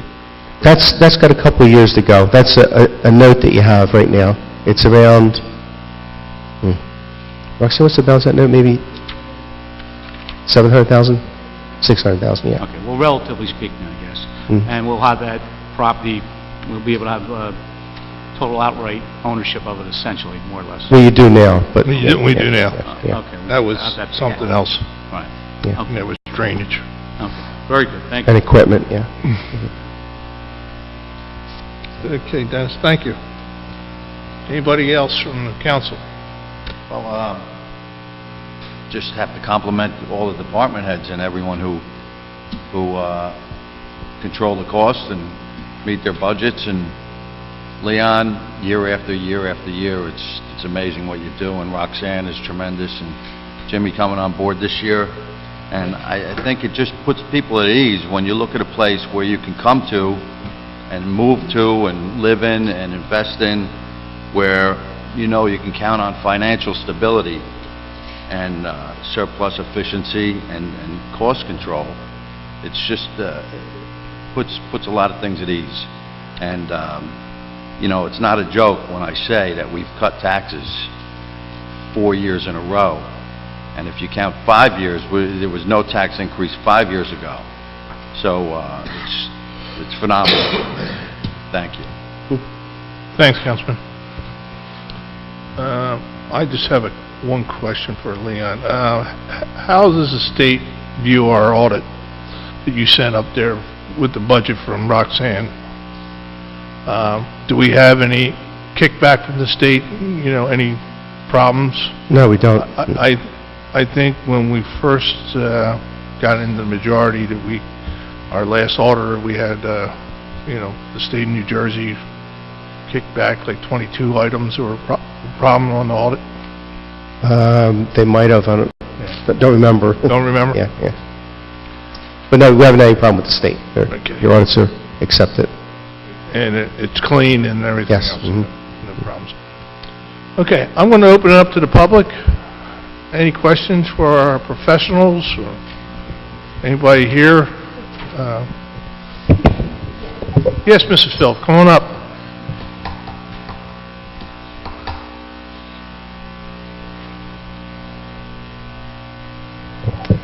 The question here is not... Ann H. Phillips. Oh, Ann H. Phillips, 308 27th Street, yes. It's not about providing an adequate and wise amount of fund balance. I mean, we're all familiar with bond ratings and so on, and the wisdom of running a good house, a good municipality in terms of financial management. But there is a question and a difference here in financial philosophy or financial management as to the size of the surplus. We, as in particular for the past 2 years, have been running a record high surplus. Thank you. And as a matter of fact, what we have left in the balance, I think, is a reasonable, it's probably more than is necessary.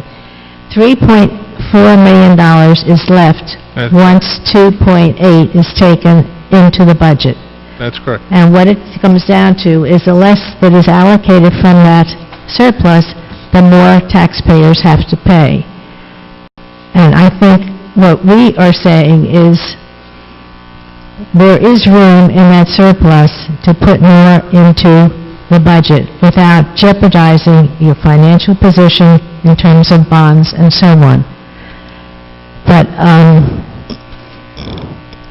$3.4 million left. That's a considerable amount of money, and certainly it's for any emergencies, but as you can see, the last 2 years we have had surpluses exceeding any in the past history of this town. And certainly in the past we have had a greater population than we have now. And so I think it's fair to say, if you're trying to divide that burden between the taxpayers and for the payment of the rest of the budget, you have to take the taxpayers into consideration. And I don't think you're doing that fairly enough. The auditor has a policy and a philosophy of a big surplus, and my question to him might be, how high do you want your surplus to go?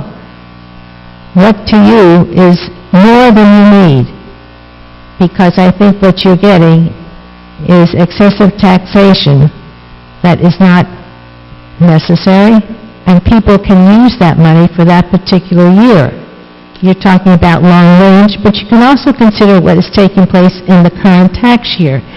I think there's an interesting statement in the 2018 and 2019 managers' reports that were given with the introduction of the budget. Quote, "The 2018 surplus was substantially replenished, and it is anticipated that a significant portion of the used balance in 2019 will also be replenished by the end of this year as well," unquote. Which means it's built into that budget. There's excess built in there so that you will have a large surplus at the end, and you can keep, in a sense, giving out small tax rate reductions, which is what we've been having in the past few years. And now it's maybe 1.7, but I think over the past 5 years, it amounts to about 6 cents. Well, over those years, people perhaps could have used an extra few cents off that tax rate for their expenses, but instead it's gone into being able to replenish what was taken from the surplus in that current budget year, and so it's going to be available year after year. But again, that's money that the taxpayers don't have. So that's something I think you should think about, and that gets to the point of how much surplus is too much. Now, the state is not, basically it's up to the municipality unless you're not carrying any or you're having an extreme amount. But I think a council has to think of the taxpayers being able to use the money for that current year, not looking 5 years down the, they might not even be here 5 years down the road. So I think, I see where you're coming from, but there's another point of view here, and that's the taxpayer's point of view. And it might not be a great amount to you, but a penny's worth about $329,000, and you think about what you would take from a surplus to equal maybe 2 cents. Sounds like just a little bit of money, but it translates into a lot more when you're applying it to your assessment and what you have to pay. So that's the question here. And what is your policy? How much is too much in the surplus? And as you replenish each year in the following budget, how much are you trying to accumulate? You want to get up to $7 million? So I think those are points that, I know you're going to vote for this. This is your policy. But there is another way of looking at this, and that's from the taxpayer's point of view. Thank you. Thank you, Mrs. Phillips. Anybody else from the public like to come up and talk about the budget? Okay, seeing none, I'm going to close the public portion.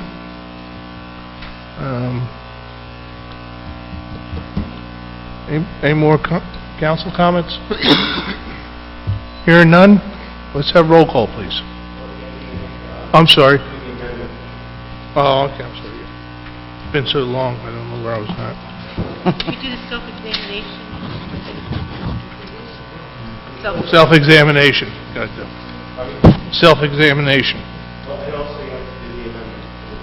That's the next one. Okay, Resolution 2019/61, self-examination of the 2019 municipal budget. First and second, please. So moved. Second.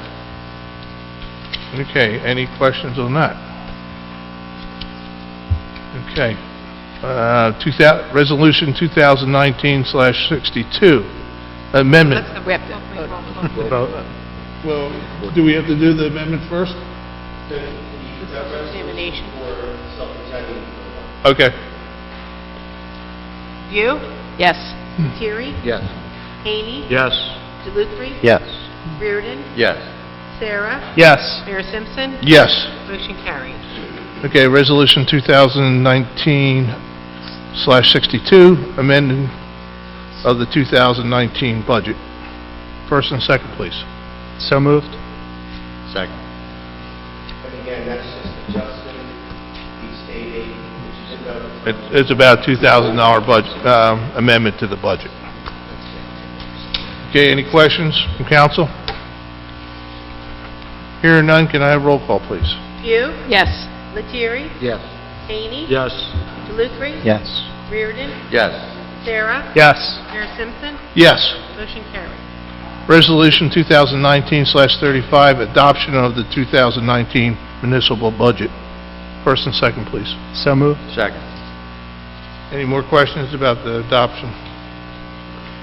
Hearing none, can I have roll call, please? View, Yes. Lettieri, Yes. Haney, Yes. DeLucre, While I am not persuaded yet by Leon's explanation of the wisdom of keeping the fund balance and the amount put into the current budget at the levels prescribed, subject to, I'm sure it will be a very enjoyable conversation at some future point, after which, if I'm still not satisfied, I will make a big scene up here, I will vote yes. Reardon, Well, after hearing what Leon had to say about the surplus sufficiency and the financial stability and the 5-year plan going forward and controlling costs, and after being in a room with over 100 taxpayers last Thursday night and how thrilled to hear how thrilled they were, the fact that we've lowered taxes now 4 years, I'll vote yes. Sarah? Now, we spend a lot of time talking about lowering taxes, controlling expenses, but one of the things we want to make sure that the city is always in a strong financial position. We want to make sure that we can make smart investments in our city. And that's really what this budget does. This budget puts us in a position to continue to beautify and to strengthen our community.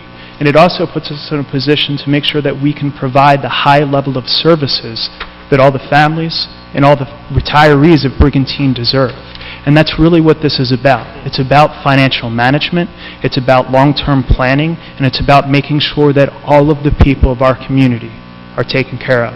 One last thing I want to add, and I forgot to say it earlier. One of the things I hear over and over from our financial team, from our CFO, is the outstanding leadership that all of our department heads show, and how much all of you and all of our city employees really help to make this budget work. So we are very, very grateful, and you make it very, very easy to be up here and to do what we do. So thank you all for the work that you do. So I vote yes. Mayor Simpson? If you look at the fund balance from 2015 on, we were at $2,550,000. We used 16, we used $2,550,000. 17, we added another $300,000, so we went up to $2,800,000. This year is $2,850,000, so we've been consistent at 45%. We lost $130,000 plus on fund balance last year, so we're pretty consistent on our fund balance, and I think it's great that we're sitting here arguing how much money we have in the bank. I don't know anybody that, I don't know if you and your wife argue, you have too much money in the bank. I don't know. I've learned about one thing about arguing with my wife. She's always right. Always right, there you go. So, and there's no arguing with Gordy, right? So, thank you, Leon. Thank you, Roxanne. You're the best CFO in the whole New Jersey. Jimmy, Fred, and the Three Stooges over here. I had to get you. Thank you very much, and yes on the budget. Okay. You want me to? Leon? Shall I read my little thing here? Be it resolved by the City Council of the City of Brigantine, County of Atlantic, that the budget herein before set forth is hereby adopted and shall constitute an appropriation for the purposes stated of the sums therein set forth as appropriation, an authorization of the amount of $21,368,397.66 for municipal purposes and $16,826,100 for school purposes in Type 1 school districts, only to be raised by taxation.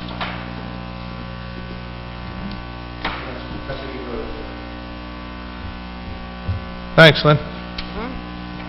Hopefully next year we're fighting over how much money we can put back into the taxpayers' pockets. So that was great.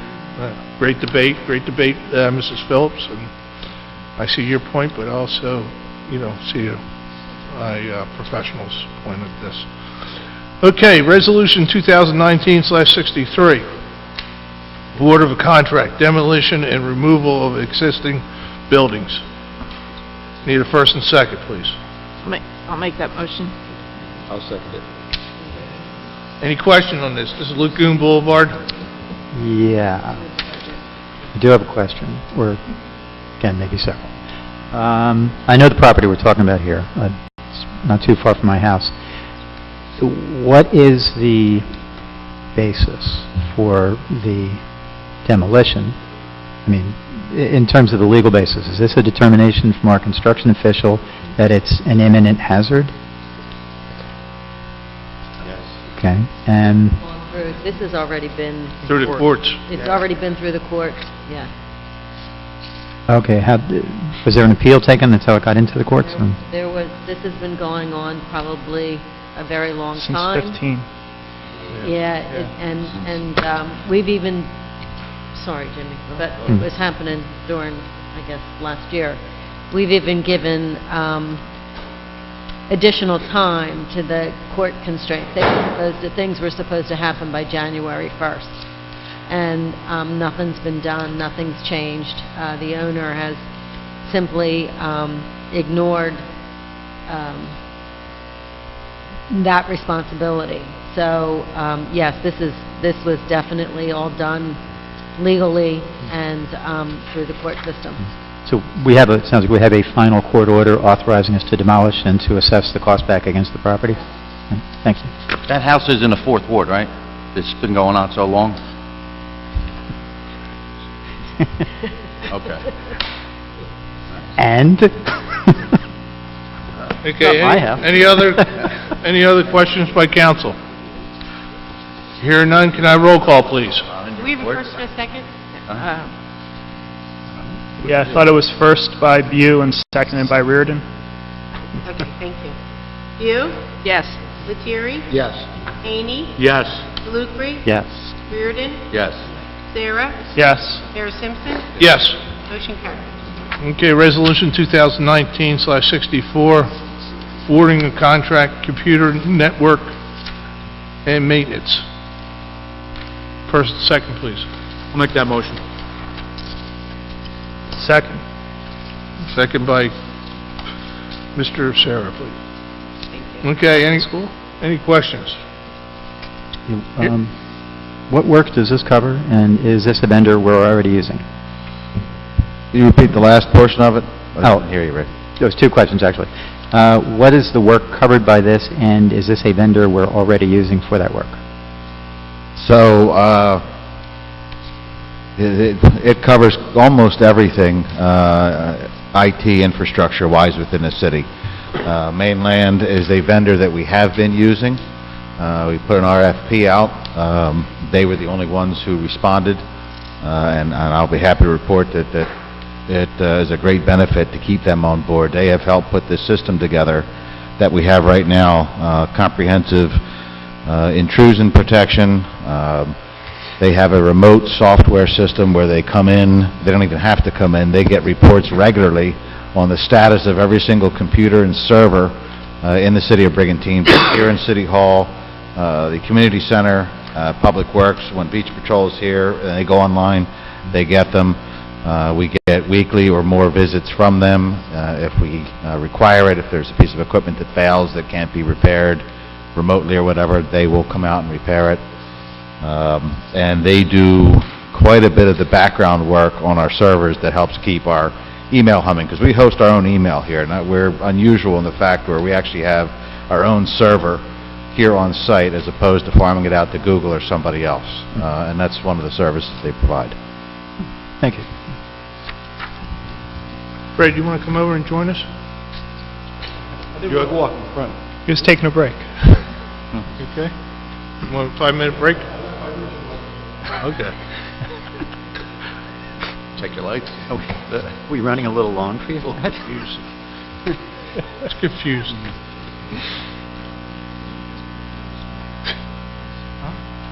Okay, any other questions?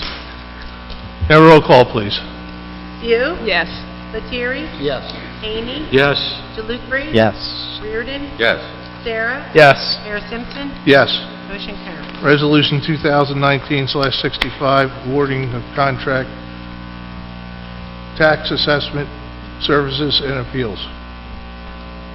So moved. Second.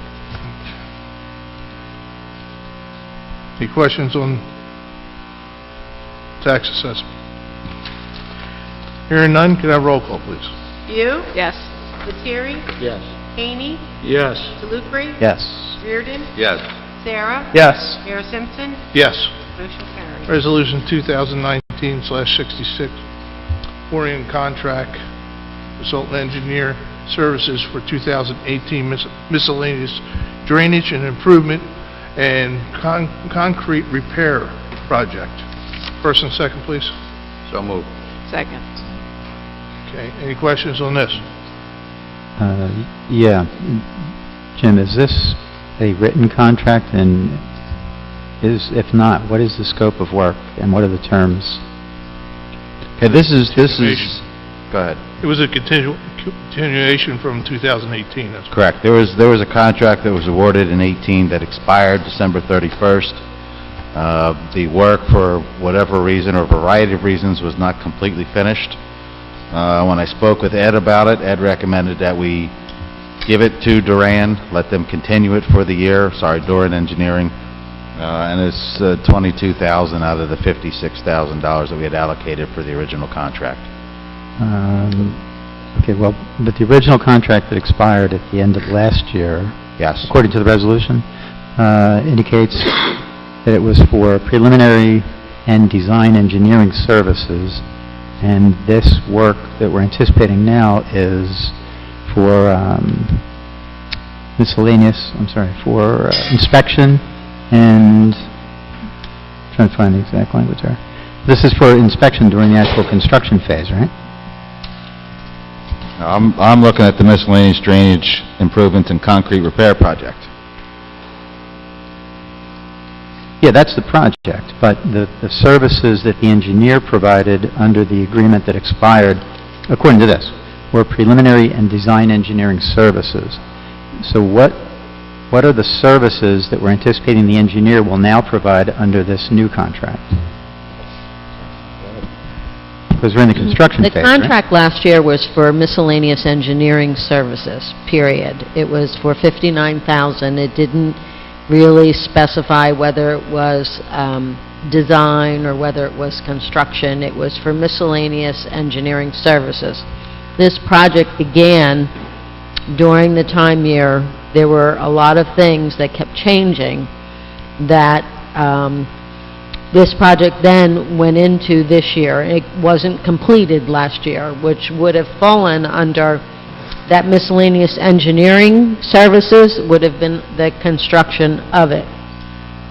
Since this project and all the details took so long to develop, and we are now at a time constraint period where we want to get this work done, there's been, there's drainage issues, there's things that need to get done.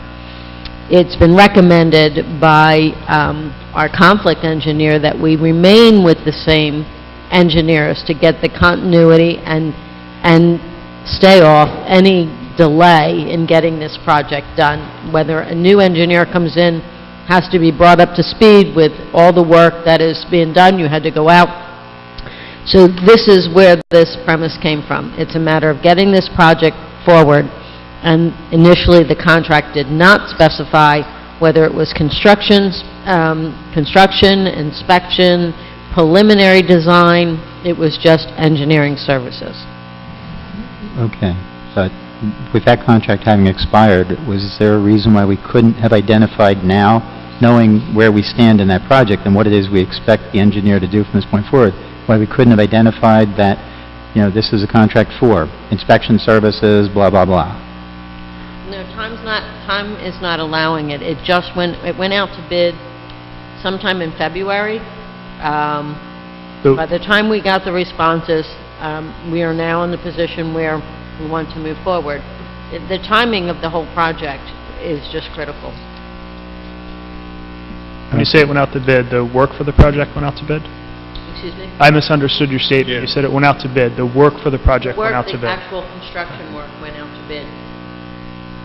You actually had a meeting the other day, didn't you, on this? Yes. Yeah.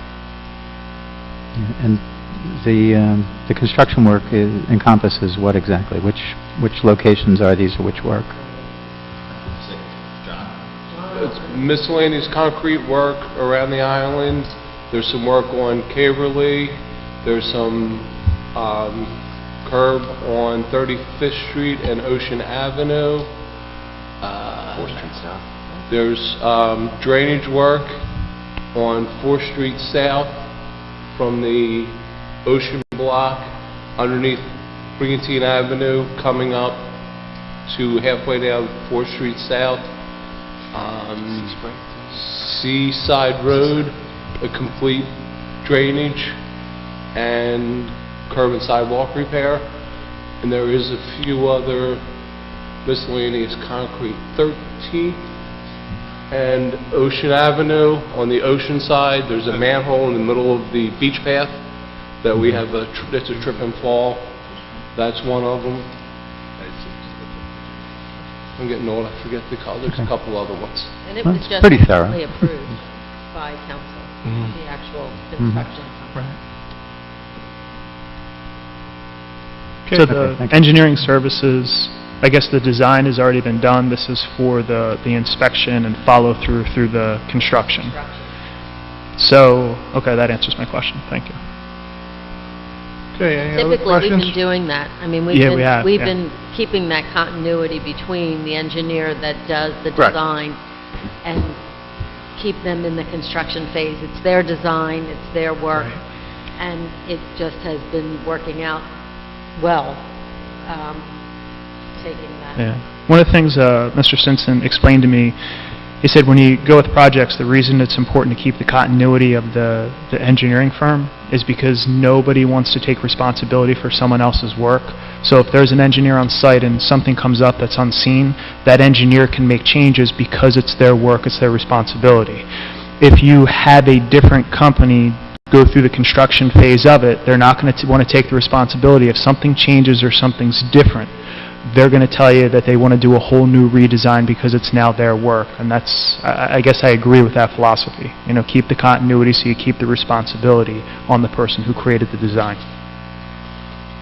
Okay. Can I have a roll call, please? View? Yes. Lettieri? Yes. Haney? Yes. DeLucre? I get the benefits of continuity, but that would kind of push us towards bidding these at the outset in a way that would allow that same engineer to bid for all of the work right through the construction phase. This feels to me like a situation that we're going to run into, we've already run into, obviously, again and again, where there's a little too much closeness or relationship between our city engineer, a contract engineering firm, and our conflict engineer who worked for the city engineer for his entire private working life. So I'm going to vote no. Reardon? I vote yes. Sarah? So I think a question, am I able to ask a question at this point? One last question. I didn't know if it was against the rules. I think a statement was made. Give you leeway. Well, thank you, I appreciate that. I should have asked you. I was Yeah, asking him. I don't know what you asked. My bad, I forgot. I thought he was in charge. So I think the statement was brought up that there could possibly be a potential conflict between our city engineer and Doran Engineering. Does our current, because I know Rice notices haven't gone out, does our current city engineer work for Doran Engineering? He does not. He did. So he does not work for No. Doran Engineering anymore? He was awarded or appointed the city engineer. He provided documentation. He severed all ties, financial or otherwise, with Doran Engineering. He no longer has anything to do with it. All right, so Doran Engineer is a separate entity from our city engineer. Correct. All right. Deborah. Then in that case, I vote yes. Bear Simpson? Yes. Motion carries. Okay. Resolution 2019, /67, authorization of the purchase of ADA beach accessible mats. So moved. I was jumping the gun on that one. I know that. Any questions about this? Vince? Well, of course, but I said questions. I was going to make statements. You make First of all, I think this is probably one of the most incredible things the city has done. We tested this out last year. We put one mat on 16th Street. It was a total game changer for people. I don't think, at the time we were trying to make our beaches more accessible, I don't think we realized the impact we were going to have on people's lives. I mean, literally, people had told us that they hadn't been to the beach in decades, and this mat allowed them to go back out and enjoy a day at the beach with their family and friends. With the success of that program last year, actually, I wanted to get one more mat. Our mayor recommended 4 more mats. He wanted to make sure that we could cover the island in such a way that people could go out from all over the place and enjoy it. So it's something I'm very grateful, one, for the mayor, and two, for Director of Public Works and the effort he put into making sure we have a good quality product, and for the work that his guys do out there and his employees do to make sure that that mat's maintained. You know, you guys are making a huge difference in people's lives. So I'm very, very grateful, and I hope everybody will support this as we move forward tonight. Okay, any other questions or comments? I just want to say one thing about this great effort, Vince, spearheaded by yourself and John, all the work you've done with it. But it's my understanding that the mat from 16th Street is going to be moved up to the Second Ward, the Upper East Side, by the seawall, correct? 10th Street North. And I've had some questions and requests for more crosswalks and all up there. So I believe with the new mat that's going up there, the county's going to come in and provide more crosswalks and some more parking, I handicap think parking up there. Mr. Lettieri has some information on that. All right, Dealing Paul? with the county, yes. Okay, Or the Second Ward council person. right. Well, I'll yield to the Second Ward council person. Talk about it now. You want to make Yeah. a council comment? I was in touch with the county and through the help of Mayor Simpson, we were able to procure at least 4 crosswalks in the area of the promenade. Up until this time, the only crosswalk in that area was beyond 13th Street at the Pirates Den, and there was no viable crosswalks or visible crosswalks in that area. And some of the constituents in that area asked me if something could be done. And the county is willing to come in and paint crosswalks in that area. They're also going to add several new handicap parking spots closer to the ramp, which would make more sense. I mean, right now, the handicap spots are midway down the promenade and not within the vicinity of the handicap ramps. So they're going to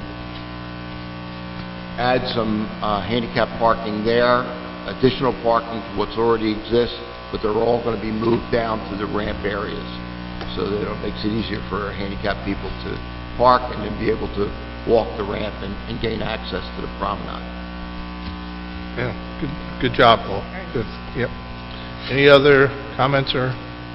Just as far as the mats go, obviously it's a wonderful thing for our handicapped residents or anybody just driving into the city, whoever that might be coming with their family. But it's also good for young families, you know, just for strollers and everything, trying to get them down the beach. And grandmothers taking little kids down with grandmoms wagons. taking them down, exactly. I mean, that's a workout going through that sand, so that's most beneficial for that as well. So something certainly you know, secondary benefit, so to speak, which will be well appreciated by other people as well.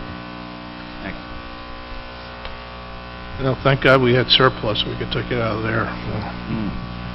So, can I have roll call, please? You? Yes. Lettieri? Yes. Haney? Yes. DeLucre? Yes. Reardon? Yes. Sarah? Yes. Mayor Simpson? Yes. Motion carries. Okay, another handicap thing we're doing here. Okay, Resolution 2019/68, awarded contract engineering services for removing existing concrete and installing a new ADA accessible ramps. So moved. Second. Okay, any questions from council? Yeah, I have a question. I guess it's been a couple meetings ago, I talked about one of the homeowners at 9th Street and Beach Avenue who talked about flooding and stuff that was coming up onto the sidewalk because of the curb cut. So my understanding is that this project right here will help address that issue. That's correct, and our city engineer actually spoke with that homeowner and explained to them where we're at in the design process and assured him that this would most certainly help the issue that he's having right now. All right, perfect. Thank you very Great. much. And I know that we had this conversation, but I think it's also important for people in the public to know that when they come to us with issues and things that need to be taken care of, that the city works in a timely fashion to address those issues. So, thank you. Any other comments or questions? Hearing none, can I have roll call, please? View, Yes. Lettieri, Yes. Hany, Yes. Jalukri. Yes. Reardon, Yes. Sarah, Yes. Mayor Simpson. Yes. Motion carried. Resolution 2019/69, authorizing professional service agreement with Stockton Coastal Research Center to create a watershed management plan. I need a first and second, please. So move. Second. Okay. Any questions on the watershed with Stockton? Hearing none, can I have roll call, please? View, Yes. Lettieri, Yes. Hany, Yes. Jalukri. Yes. Reardon, Yes. Sarah, Yes. Mayor Simpson. Yes. Motion carried. Resolution 2019/70, authorizing a professional service agreement with Rotella Management for floodplain management plan. First and second, please. So moved. Second. Jim Rotella is our bond writer, Grant. our grant writer, I'm sorry. And does anybody have any question on this? Just one question. How does the floodplain management plan relate to the watershed management plan? If they do. They don't directly relate. I can't really give you the specifics behind the watershed management plan because we've never had one. Both of these items are required by FEMA and the National Flood Insurance Program for our community rating system. In my previous life, we got the city up to a 5, and we had the points to go to a 4 and a 3, which, by the way, those numbers directly correlate to discounts in your flood insurance. We didn't have this particular item. We went back and forth with the state and the federal government trying to get them to accept the county plan that was done, which was woefully inadequate at the time. So now we are at the point where we can finally move forward. We're going to have Jim Rutella's side do one plan, and Stockton through Dr. Farrell will be doing the other. That will give us the ability at our next audit to go up to a 4 rating and possibly to a 3 the following year. Thanks. Beautiful. Yes, sir. Beautiful. Okay, can I have roll call, please? View, Yes. Lettieri, Yes. Hany, Yes. Jalukri. Yes. Reardon, Yes. Sarah, Yes. Mayor Simpson. Yes.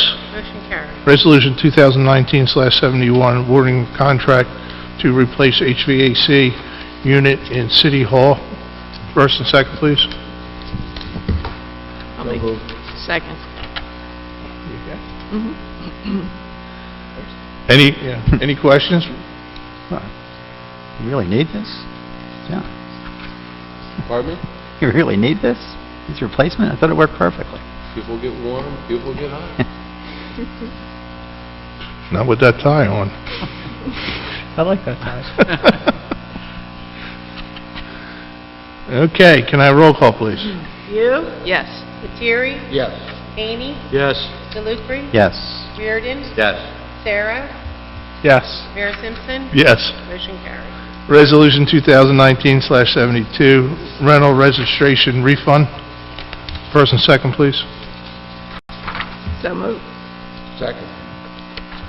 Any questions?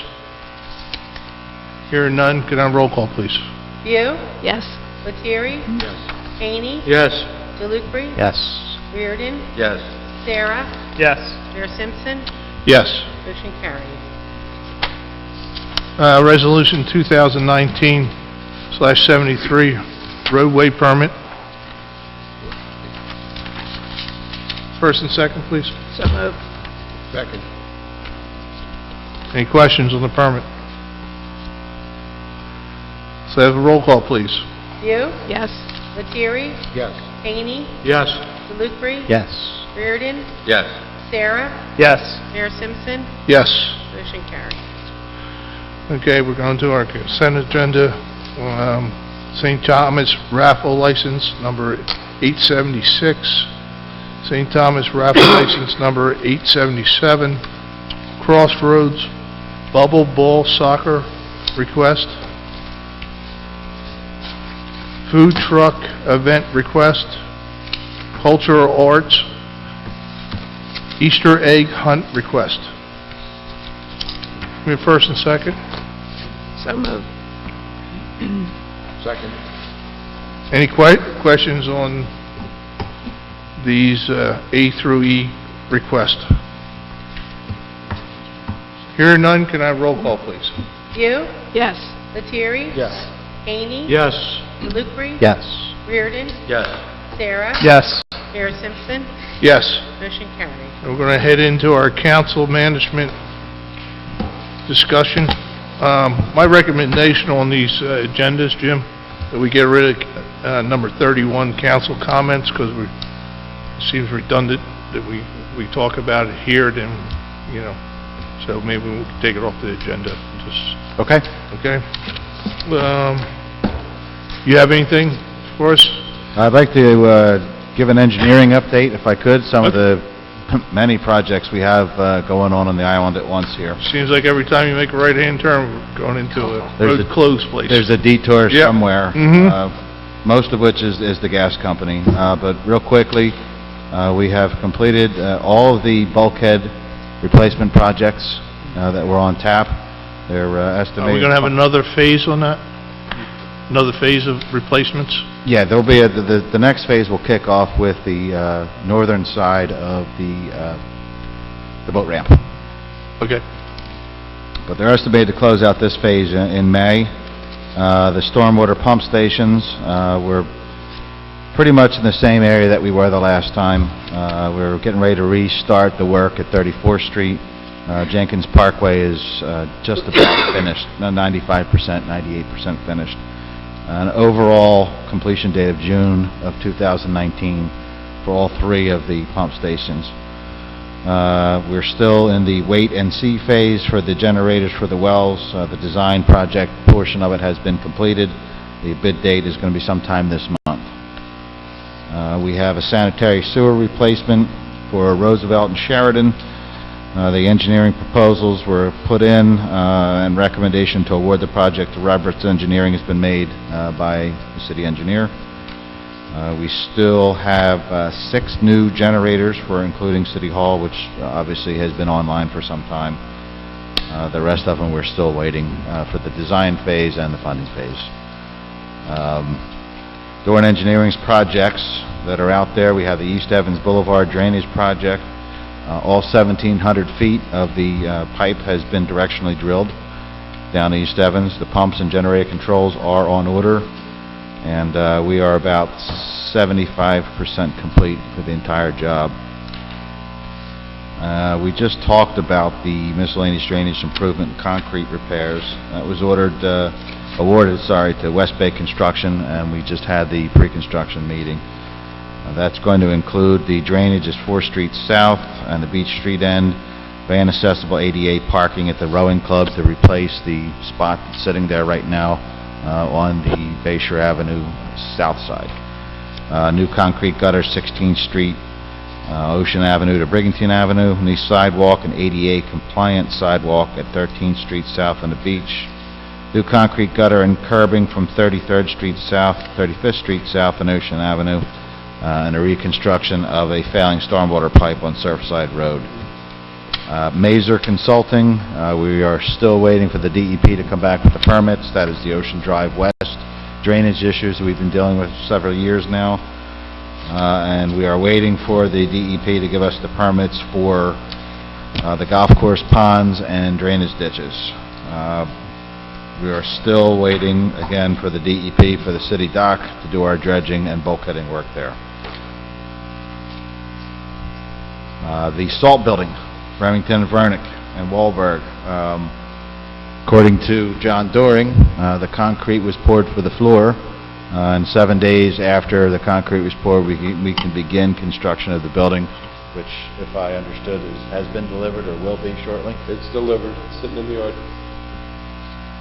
And to go to Councilman Sarah's point earlier about the 9th Street, CME Engineering was awarded the reconstruction project for the ADA ramps, 6th Street South, 10th Street South on West Beach Avenue. They're going to have the design phase.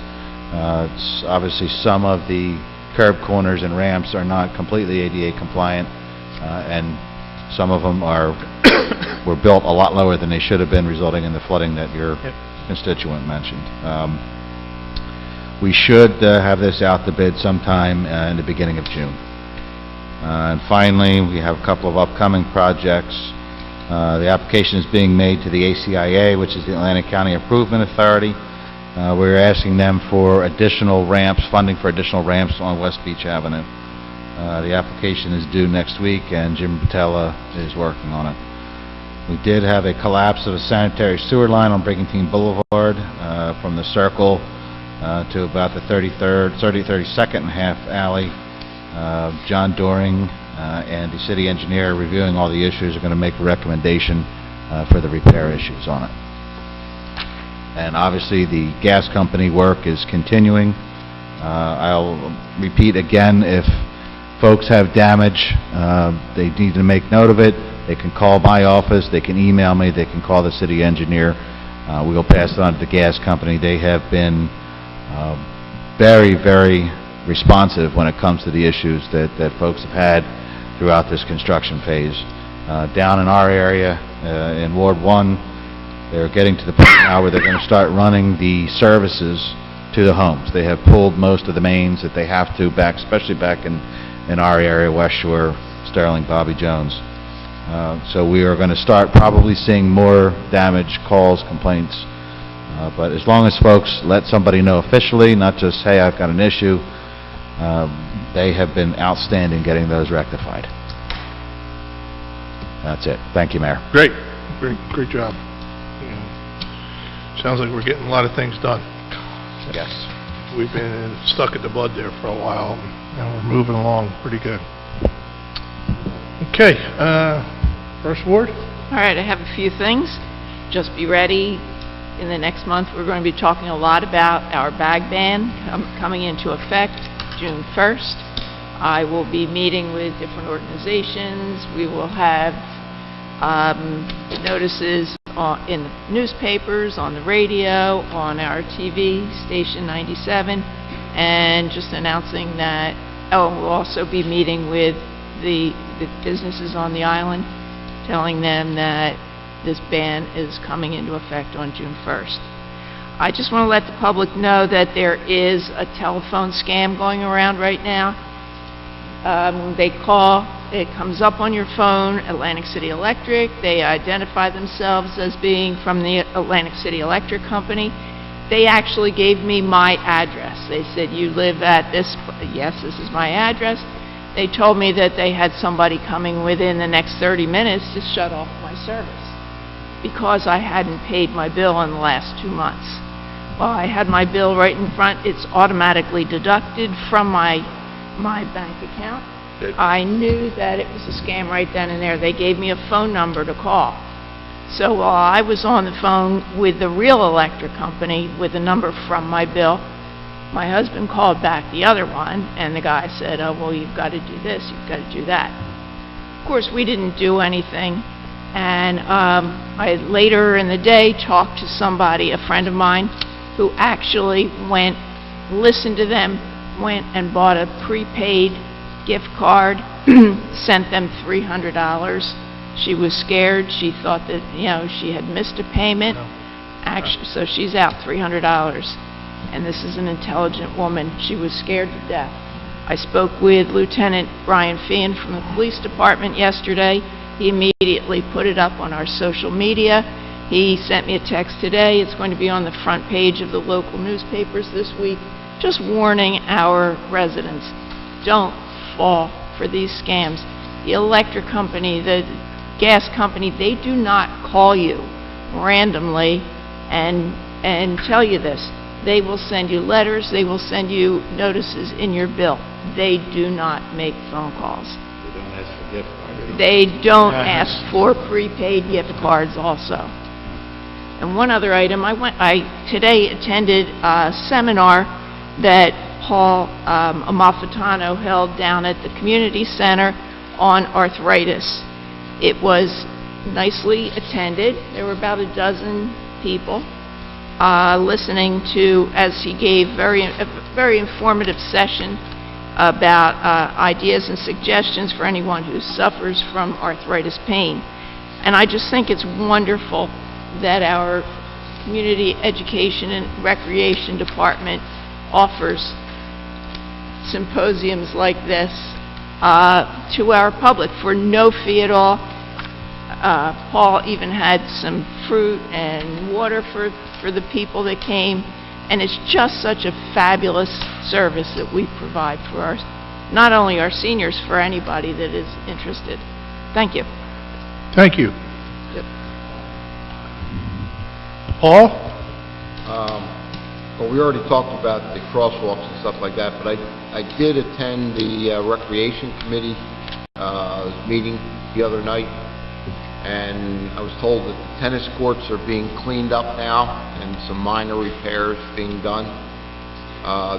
They're planning a Philadelphia Flyers caravan, date to be determined. It's going to be sometime in July or August. Family Fun Night or Fun Day will be the first Saturday in July, which will be July 6th. The triathlon will be the first Saturday in August, which is August the 3rd.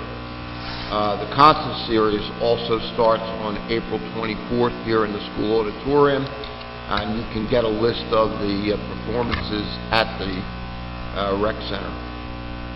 They're still doing the tax preparation assistance down at the Civic Center. That'll be going on until April the 13th. So if you still don't have your taxes done or you need some help, people are there most of the day. Just stop on in and see them. They're on the second floor. April 1st starts the spring program.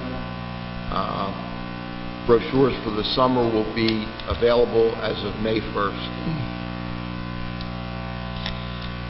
Also, I attended the Chamber of Commerce meeting last week, and they're sponsoring an Easter egg hunt on Saturday, April 13th at 1:30.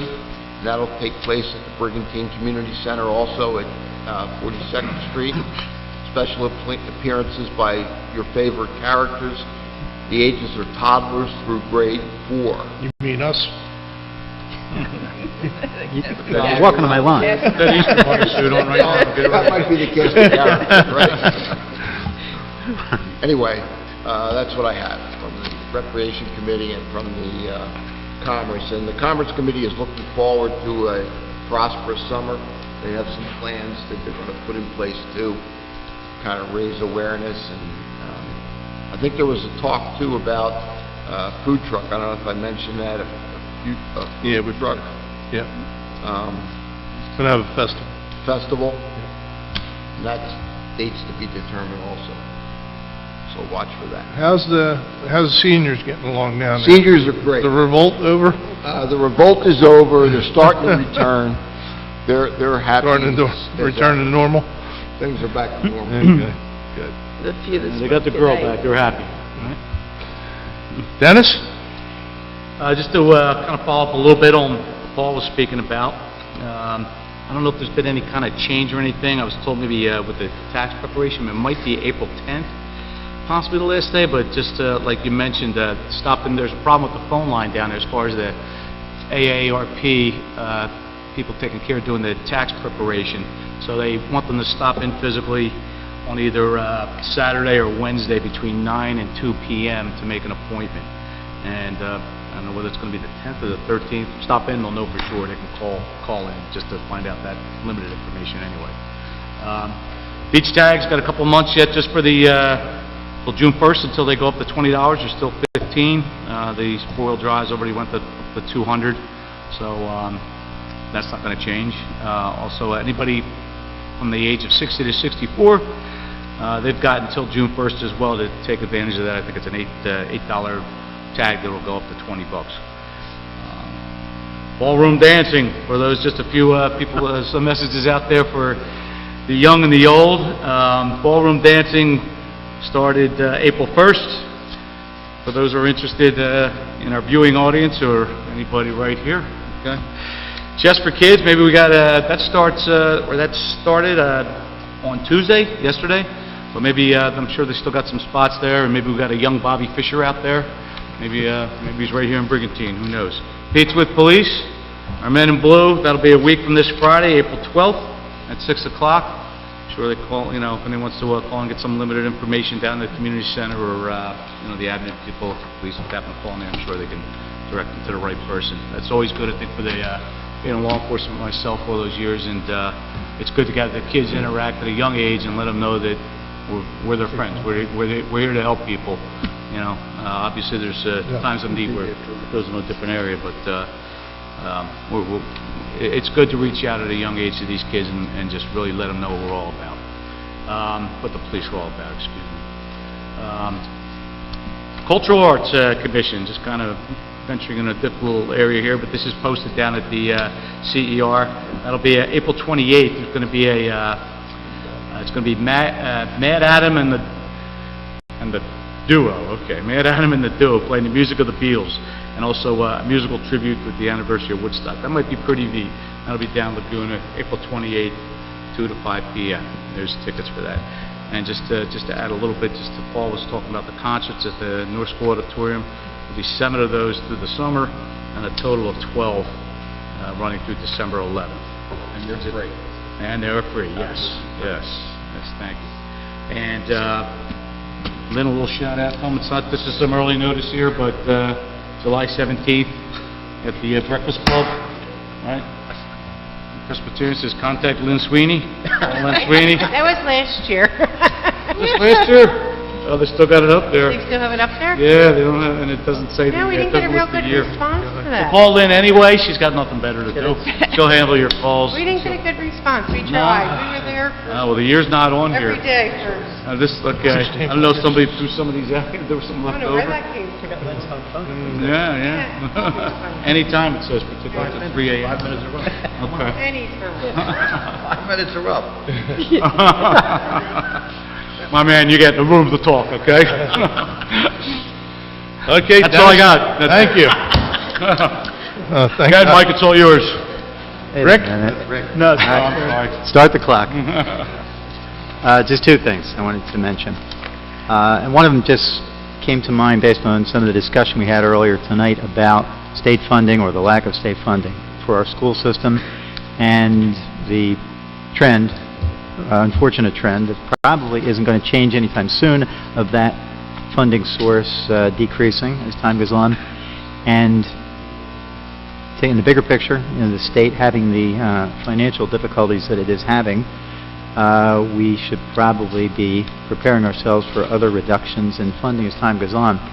There is going to be a town hall at the Atlantic County Institute of Technology on 2 weeks from tonight, actually, on the 17th, between 6 and 8, which, and I don't know anything about the group. I've read their position paper, but it presents itself as a town hall to discuss bold tax reform and creative investment for a rising New Jersey.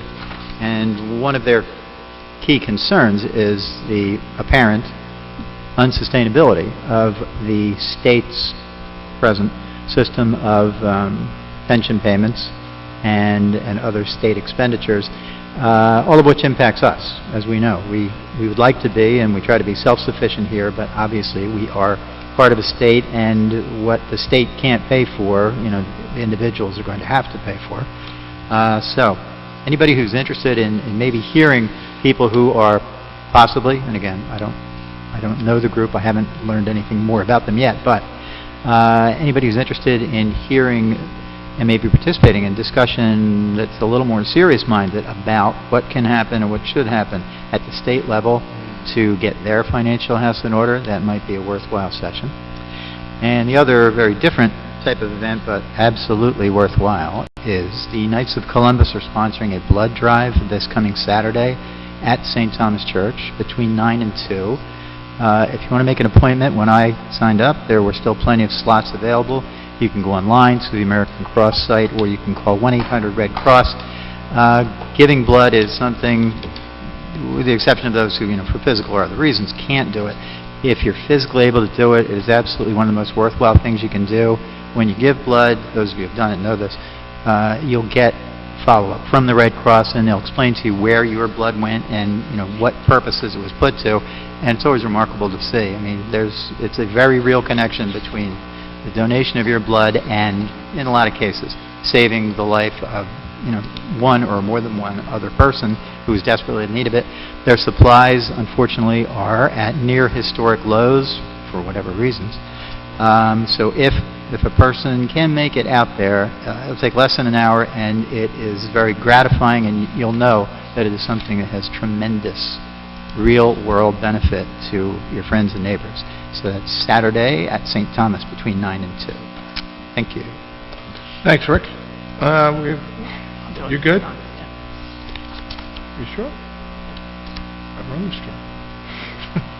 Tiger, do you just want to mention something quickly about your department is going to be asking residents to make sure they have their visible addresses, their addresses visible? That's fine.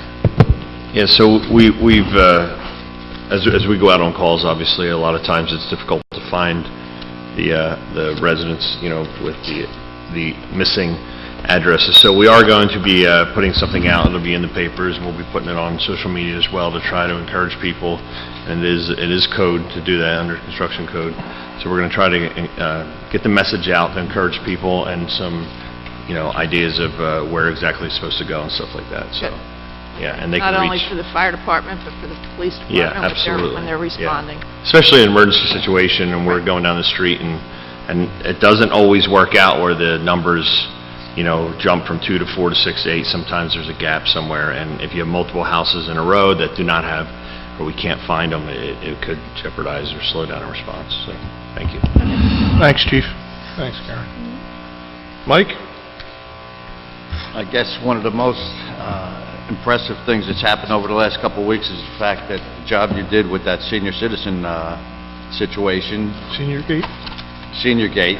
And Paul and Jimmy helping out there on that. That was unbelievable. We were here the last time at the council meeting, and Mayor reported, I hope you don't mind me saying, that they asked for a month to get it straightened out, and he said he'll give them 2 weeks, and he got it resolved in 2 days.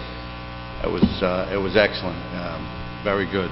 Other than that, since the Cultural Arts Commission report's already been given by Dennis about Woodstock Fest at Laguna on April 28th, and we've already mentioned that we've had financial stability and surplus efficiency, and we can control costs and lower taxes the last 4 years.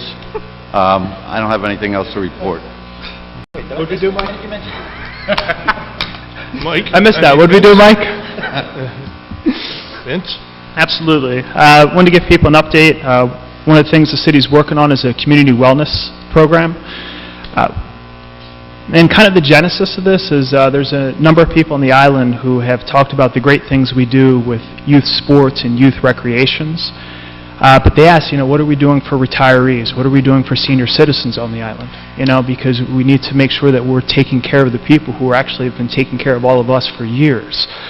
So one of the things we're working on is a community wellness program, and research kind of shows that being active and exercising is one of the most important things you can do in your life. It helps to increase balance and stability. It gives us greater mobility. Heart health becomes really important. But I think one of the most interesting things, too, is also that it helps to improve cognitive function. They say the more active we are, the better quality of life that we're going to have. So one of the things the city is doing is actually our CER is partnering with Wolf Fitness, the gym here on the island, and we're going to create this community wellness program. We're going to offer access to all of their exercise classes and equipment, monthly meetings with nutritionists, and also monthly workout plans. As we talk to people in the community, we found one of the biggest barriers that people have to access to quality health and exercise programs is money. We want to make sure as a city that we can help remove that barrier to make sure that all of the people of this island maintain a high quality of life. And that's one of the things I hope people here will support. We're working out the final details on this. And as soon as we have this done, we're going to have a public meeting. So anyone who's interested in signing up and being a part of this program can come to the community center and find out more information. So I wanted to give an update and let people know that we're working on this here in the community. Great, Vince. Thank you. Yesterday, I got a phone call from our governor stating that he's given us $300,000 for Sheridan Boulevard. He also texted me, and I didn't know what the slang was, so I had to call up our city engineer. But for Sheridan Boulevard, you know, he approved a grant through Jim Rutella and our city engineer for $300,000, so it's another $300,000 the city don't have to take out of surplus or whatever. So that was a great thing. No matter what side of the aisle you're on, he reached out and made our day in the city of Brigantine. And that's all I got to report. I'm going to open it up to the public. Anybody from the public wants to come up and make a statement or ask any questions, come on up, state your name, and... Okay. Bill, you want to come up? Okay. Matt Doran. Yeah. Okay. With that... Frank's coming up?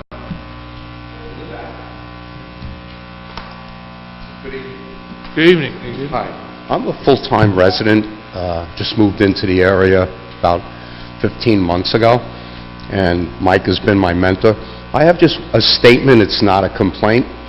I'm happy. I was in enforcement and in government up north before I retired. The lots around here, where the houses were knocked down, are in very good shape, I mean, as far as for a lot. I have a back alley. I live on 106 25th Street, and the alley between my house and 26th Street there's a house that was knocked down about a year ago, and there's an unsightly, it looks like in the Bronx where I used to work, right? In the back part, there's chunks of concrete, wood, pipes sticking up. So whoever demolished the house and carried away all the debris did a 90% job.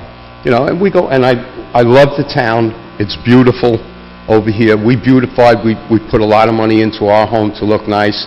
You sit out in the back and you look at this garbage, you know. So if something could be done with that, at least finish the last part of it. It's uneven chunks of concrete. I think it's the lot, it might be, correct me if I'm wrong, 107 or 105 26th Street, the real lot. It's been vacant. There's a for sale sign on it for a year. There's no construction going on. I referred that to our inspection. Yeah, but like, you know, like it's almost done, Yeah, right. you know, but not done. And I'm not a complainer. It's just that I care about the town now. This is my town. We beautified our house. I don't want to look out and see that off my Well, deck. Frank, I can tell you this, you know, we're happy to have you here in Brigantine. And we're happy to Jeannie. be here, and I love the way the town's run. And anyway, I did refer to the inspection official there after we spoke Right. 2 days ago, but I could probably guarantee you something's going to be done with it tomorrow at this stage. Yeah. Maybe. Yeah, and then moving forward... Yeah. Definite maybe. I saw the pencils go As soon as he down. talks to Meg, that's what he's saying. And then moving forward with another question I had, and you more or less answered it, this Airbnb stuff, you know, it looks like we're surrounded by them, and it could be a good thing for people that want to rent for the year or rent it for a month or a week. But a lot of it from what we see and what I see, and I was an investigator, okay, there's a lot of drunks that go there on the weekends, the kids hang out, they throw beer bottles on the grass. Frank, we just... I called Mike about it. Something should be done to regulate it, you know, I mean, I wouldn't have moved on my block. I have two right behind me that are ridiculous. We just passed an ordinance tonight to solve that problem. Yeah, at least have somebody accountable because Already taken care of. I don't know how it works. It goes, they pay somebody through the, so maybe the owner doesn't even know what's going on. Already taken care of. It's good. I'm glad to hear that. Moving forward, I'm happy with the police and the fire and the town, the way it's run. It's very organized, they're very caring and very responsive. Frank, can I have your name and address for the record, please? Excuse me? Can I have your name and address for the record? Yeah, Frank, last name is Boccio, B-O-C-C-I-O, 106 25th Street South, Thank you. and then, of course, Brigantine. Okay, thank you very much. Thanks for the time. Thank you, And Frank. thank you. Yes, Frank, thanks. Bye. Welcome. Okay, I'm going to need a motion to adjourn. So moved. Second. All in favor? Aye. Thank you, everybody, for coming to our April 3rd meeting and seeing your government at work. Have a good night. You clearing lots now? Clearing lots now?